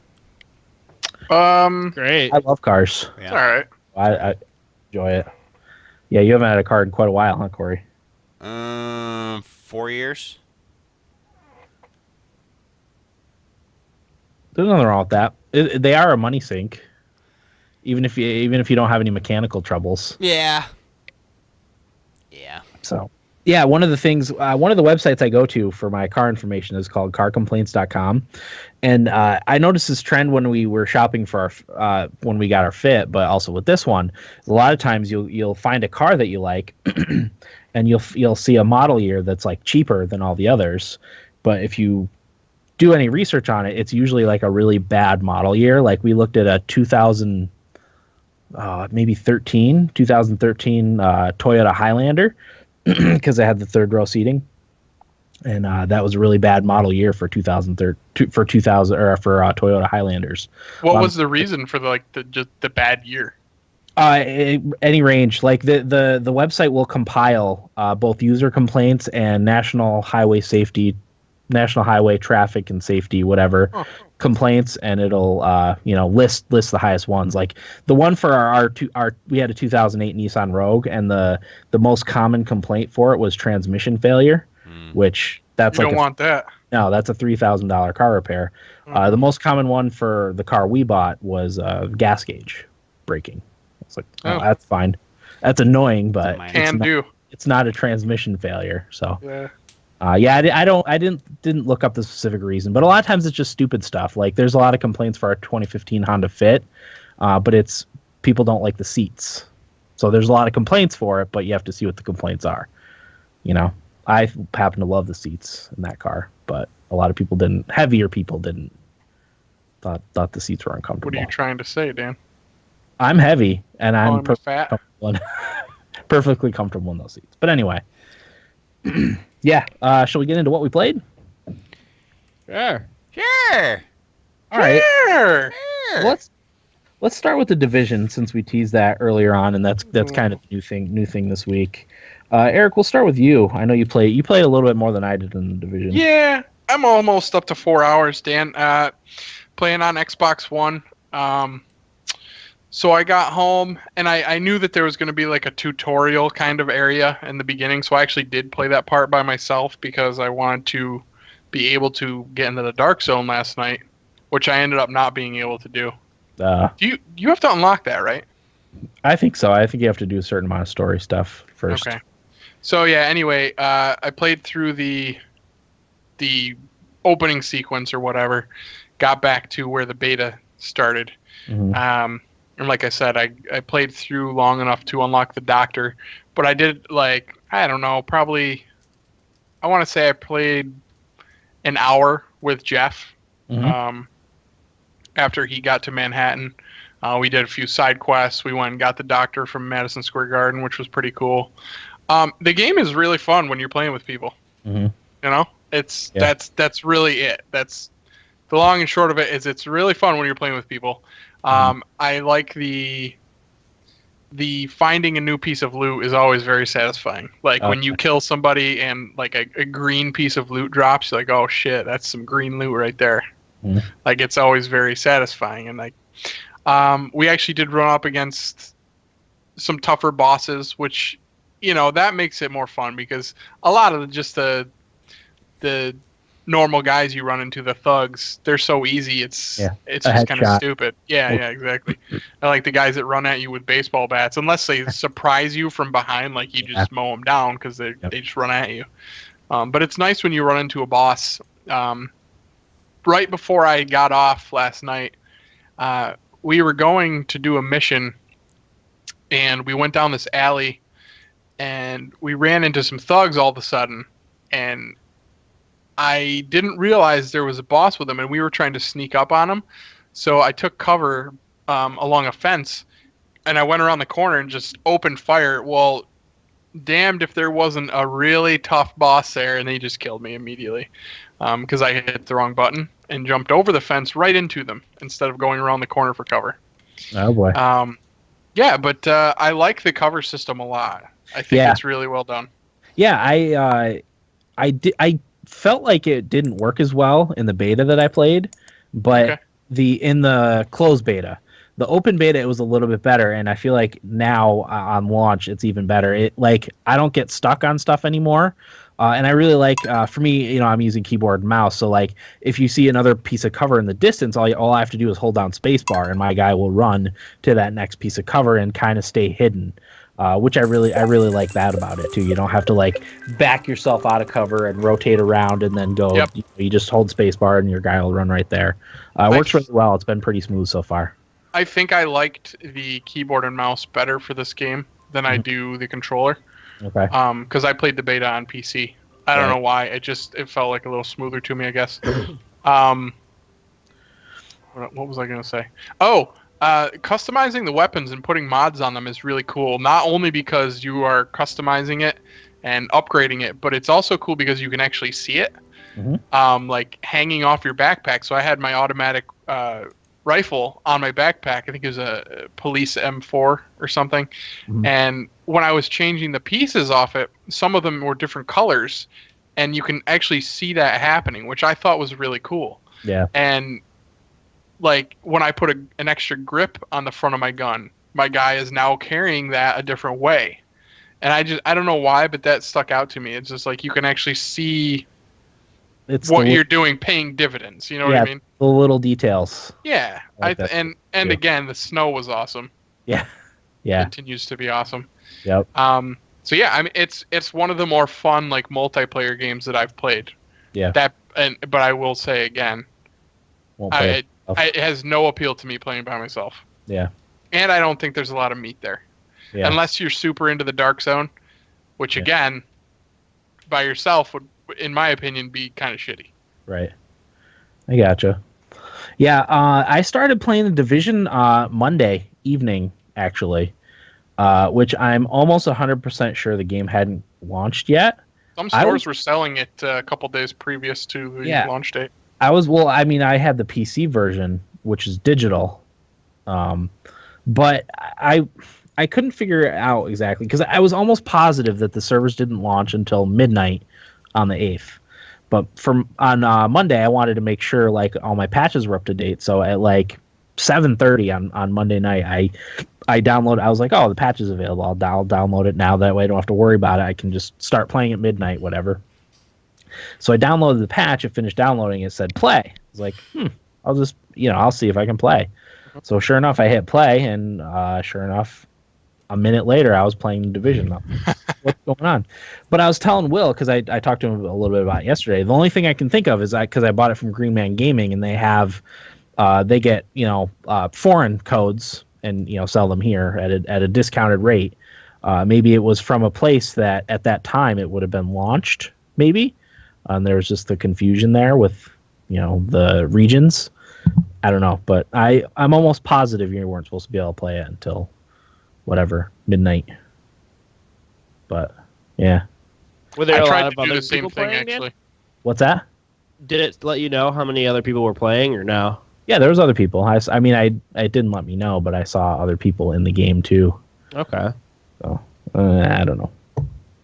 But yeah, I'm enjoying it too. I can't even really like totally put my finger on what I like about it. I've just enjoyed my experience with it so far. I mean, I think the setting is really cool, and I really like that it's kind of like at least as far as equipment and stats go, it's a RPG. It's got a lot of RPG elements, and I think that's what I like about it too. Yeah, and along those lines, Dan, I like when you're picking which piece of armor or gear to buy, it affects either your DPS, your health, or your what's the other one? Electronics. It's your skill. Your skill ability. Like power. it'll make it so your skills are more powerful or less powerful if it's a downgrade. Yeah. I like that you kind of have to balance what you want to be more powerful. Yeah, or you can focus on one. You could try to keep all three high, like some people like to do. That's cool. If you're going for a more like skill-based build, you want to have your skill be the maximum thing. If you're a tank, so to speak, you want your health to be higher. So yeah, you're right. That is kind of cool. I'm going with the medical build the way I did in the beta because I really like that. Okay, yeah, I like that healing skill. I've been using that too. I've only played by myself. I've only played about 3 hours. But did you unlock any perks or talents yet? Yes. Okay. I did. And it's nice to have that stuff now too. We didn't know what any of that was in the beta. They never even gave you a preview of what to expect from that. It was just blocked out. Crafting is another thing that's in there. Did you make anything yet? I have. I've made myself a few pieces of equipment. Nothing spectacular. Like I made gloves and maybe some knee pads or something. Yeah, I think I made gloves. So, but again, the cool thing is your like armor and your clothes that you wear are two different things. So, clothes have no stat value whatsoever, which is good because then you can have your character look however you want, regardless of what armor you're wearing. Right. So that's a good thing. Yeah, and I get really excited when I get a new piece of clothing. Yeah, try it on. And yeah, from helping civilians. Yep. Giving them a bottle of water or a can of food or whatever. What have you? That was, I got it for pre-ordering too. I got like a full outfit. Oh, nice. Yeah. I probably did too, but I have no idea where to get all that stuff. You pick it up in your... I think it's actually called like rewards. Okay. Claiming rewards. It's if you go into the medical wing and say you're facing the front entrance to the medical wing. I think if you go out into the hallway on the right, and it's in the back of that hallway, there's a guy standing there with a box. Okay. Good to know. I'll have to check that out. But yeah, I mean, I've enjoyed my time with the Division so far. I think I'm going to do 2 different characters. I'm going to do my solo character and then the character that I play with everyone else too. So, yeah, that's it for the Division. We're going to have an episode on the Division next week. We'll do a more in-depth breakdown. So, all right, Eric. Play anything else? Yep. Got back into Diablo 3. Been playing that with my buddy Alex. We are on Act 2 right now. He made me a bunch of armor, which is great. The game's just so much fun to play with other people again. Just a blast. I like how mindless it is too. Like I don't give a shit about what's going on in the story. Yeah. And I kind of like that. You slaughter monsters. Yeah, exactly. Getting new gear and unlocking new abilities. It's fun. I said we did play a few rounds of Battlefront, Turning Point. They added a Hoth map to the Turning Point mode. I actually don't care for that map as much as I liked Graveyard of the Giants, I think it's called. That one's out in the desert. I like that one a lot more. Battlefront's okay. Again, with other people, it's fun. Corey and I played Rocket League with Tito for a while over the weekend. We did. Getting ready for the big championship. Yeah, big tourney. 75 large. But, yeah, how did we do? Did we do all right? I think we did pretty well. All right. Well, we had some issues with the servers. Oh, that's right. We There were played with server Tito. issues. Yeah. That's right. Yeah, that was frustrating. Some of the servers were on the fritz over the weekend, which sucked because, whenever you get some time to play games and you got a group together playing Rocket League, you'd like to be able to do so. That'd be nice. And then been playing FIFA with Jeff, trying to get that Division 1 title still. It's eluding us, but we've been able to stay in Division 1 instead of getting knocked back down to D2. Because I do want to get that as a beaten game, and you remember my requirements were winning the Division 1 title in solo and co-op seasons. Okay. So, trying to get that at least halfway knocked down. That's a lot. It is, yeah. It's going to take a long time. So, Okay. that's it. All right. I played more Far Cry Primal. I don't really have a lot to report on that one. Like I said, I wanted to have it beaten before the Division came out, but then I ended up buying Stardew Valley, and that sucked up any time I had that I would have played Far Cry Primal. So Attaboy. I'm hoping because I have a lull now in games that I'm going to buy until like mid-April that I can beat some of the things I've already started, like Dragon's Dogma, Far Cry Primal. I need to beat Fire Emblem Fates Birthright, so I'm hoping I want to get back into Xenoblade Chronicles X too.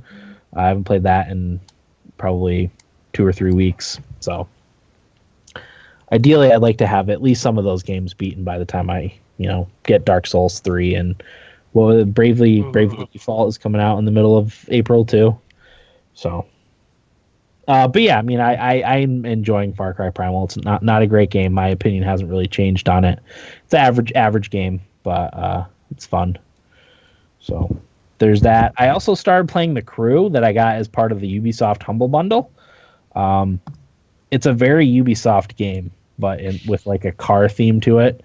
It's got all the standard Ubisoft themes. It's got the towers, which are actually like satellite dishes that you have to go find in the wilderness and stuff.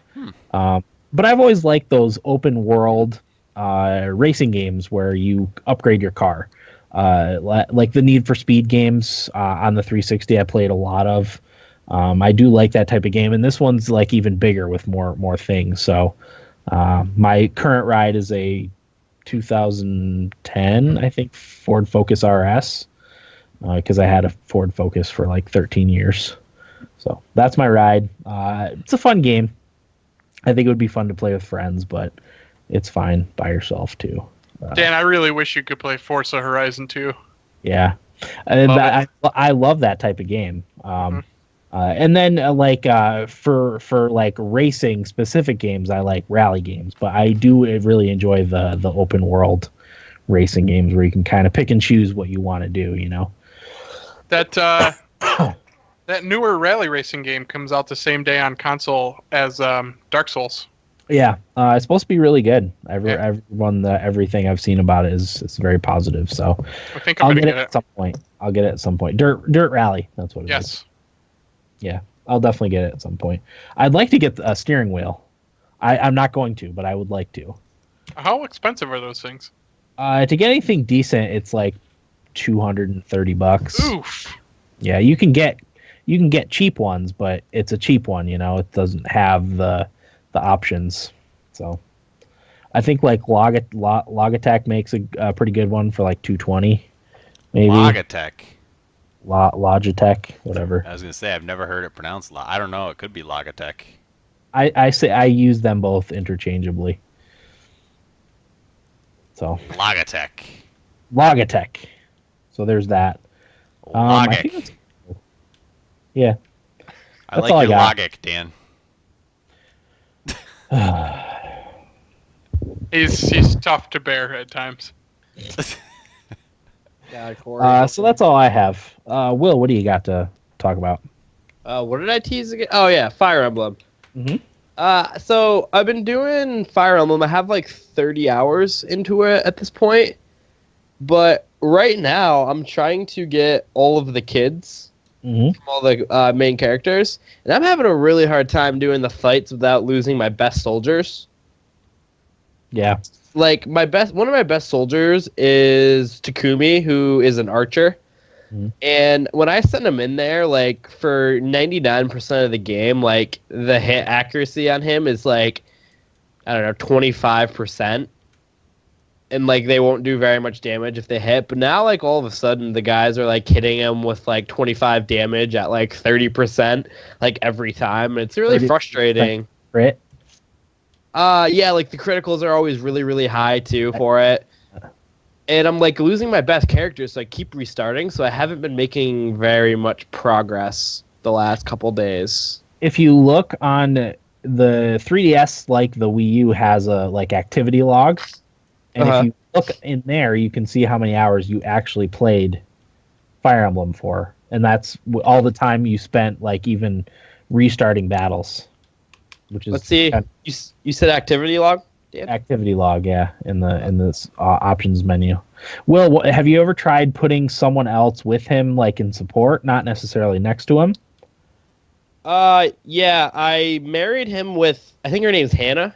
No, I mean, like on the actual same tile, so you have two soldiers on the same tile. Yeah, no, since I married the two of them together, she's usually with him. Okay, yeah, because I found out that really helped me in the later battles. I had to do that in order to advance. Yeah, because I think it's just like the enemies are strong enough now, and I also don't know if I have, because I have everybody around the same level too, and it's a little bit because I've been grinding everybody to like use everybody, so I find out myself who's like worth using and who's really not. Right. So like I'm also wondering if maybe like everybody, the characters that I need to be using aren't high enough level right now to just be doing these. Yeah. Yeah, I never minded the high damage dealers. It's the people with high crits, because it's hard to plan for a critical hit, and usually a critical hit is enough to take down one of your soldiers' health. Exactly. So that's really hard to plan for. And yeah, and like I said, I'm trying not to lose my favorite characters. Maybe I'll just turn off permadeath. Yeah, that's what I did on Conquest. Otherwise, there's no way I would have beaten it. Because I am very curious to see how Conquest plays. Where is it, Dan? The options menu?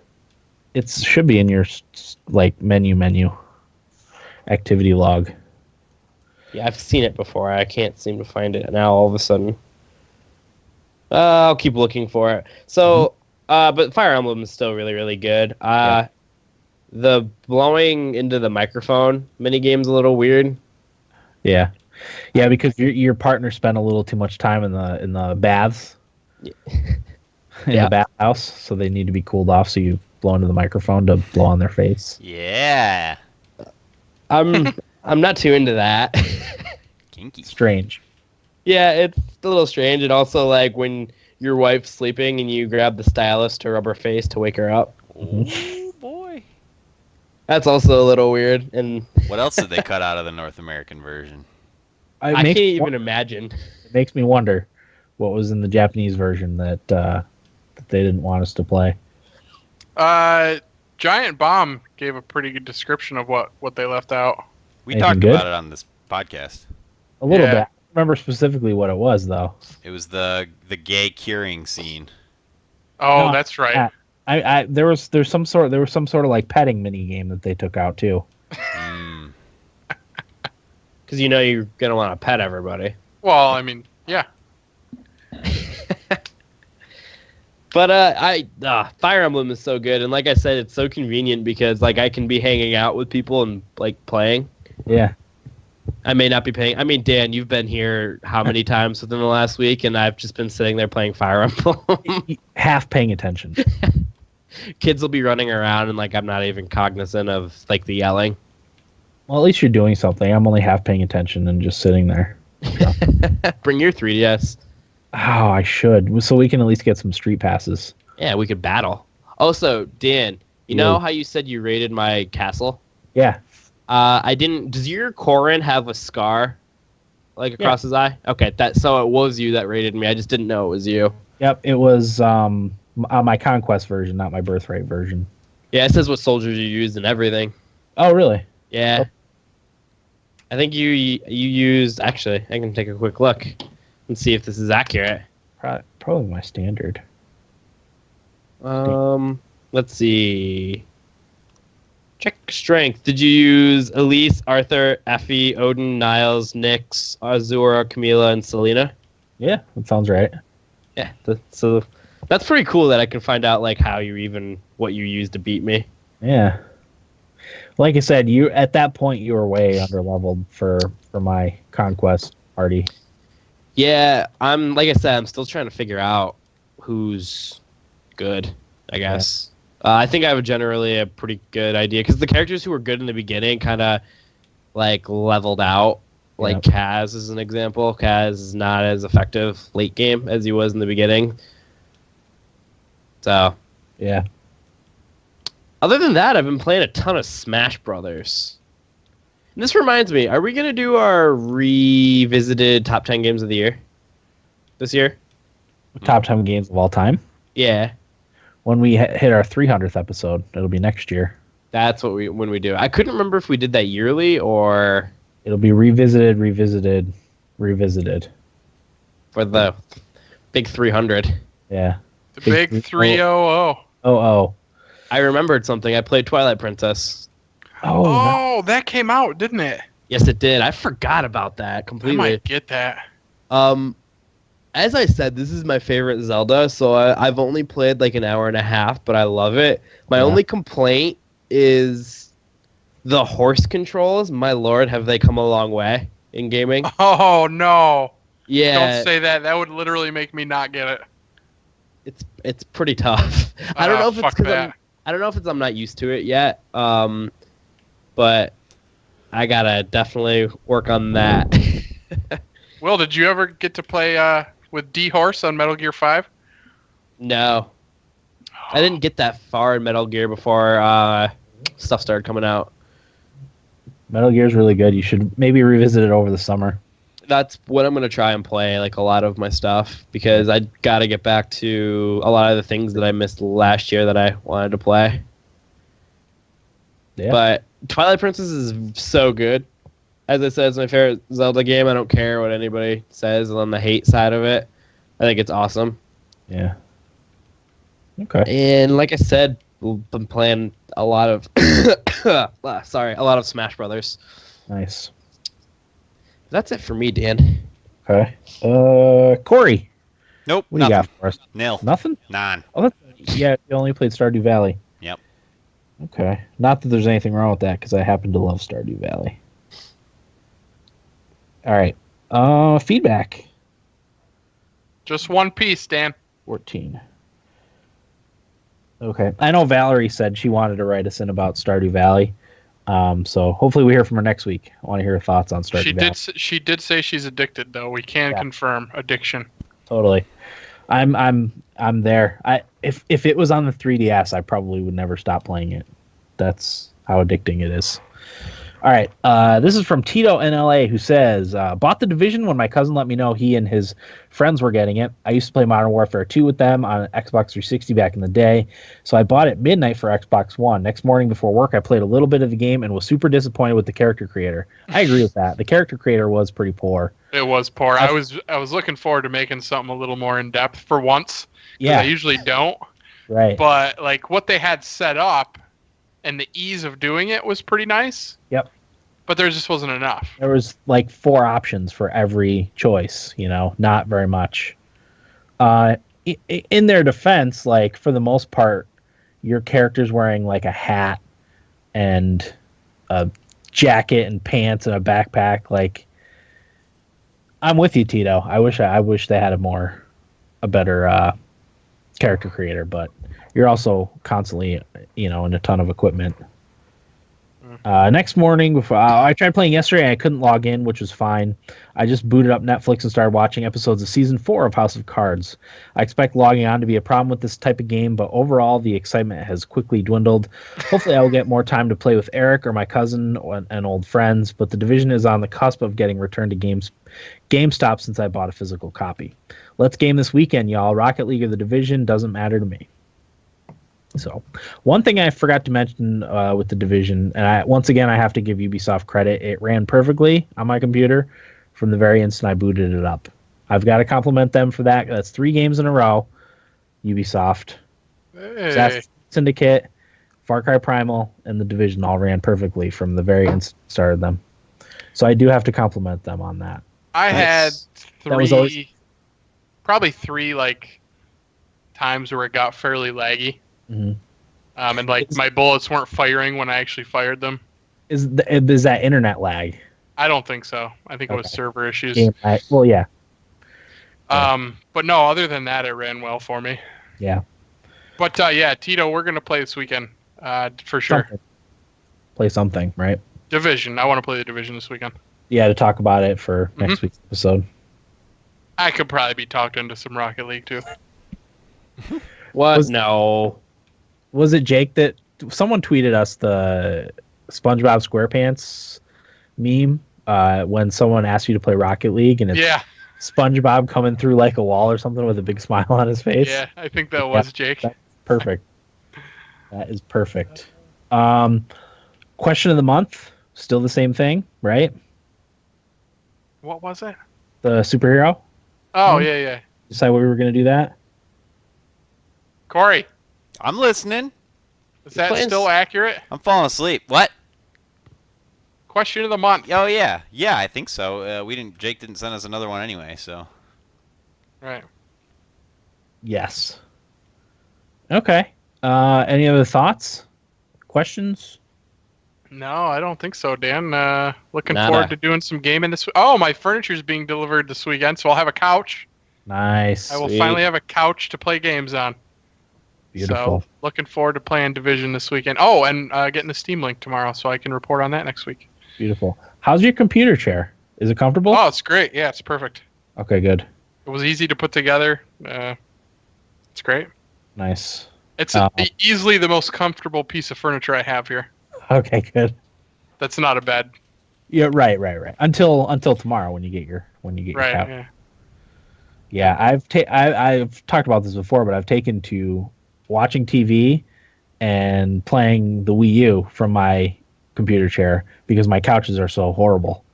I've been tempted to bring this chair out into the living room. Yeah. If it wasn't for sheer laziness, I would have. Yeah, see, I just move mine 3 feet off to the right, and it's right in front of the TV. It's perfect. And even that, I'm close to being too lazy to do. My laziness knows no bounds. Nah, same here. So yeah, next week we'll be talking about the Division. At least me will, and Eric will be. Maybe Corey. Corey's undecided buying it or not, right? Yeah. I mean, I certainly wouldn't blame you for not, but I also really want you to buy it. Yeah.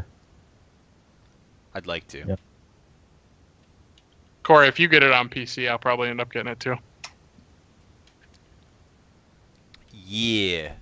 No pressure or anything. Peer pressure. I wish yours and my gaming schedule would line up a little more synced. I know. Damn it. Yeah, because most nights I usually start 9:30 is when I Right as I'm sticking my first toe into bed. Yeah, exactly.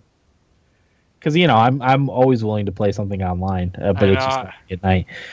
I get a little bit of time during the day, but it's not consistent enough to say, hey, we can start playing the Division at whatever. I know you're working during the week, during the day too, so. Right. But yeah, that's everything, right? That's it. All right. Yep. that'll do it for episode 242 of the Thumbstick Athletes podcast. I'm your host, Dan. I'm Eric. Well, Corey. Thanks for listening, and get out of my basement. All right.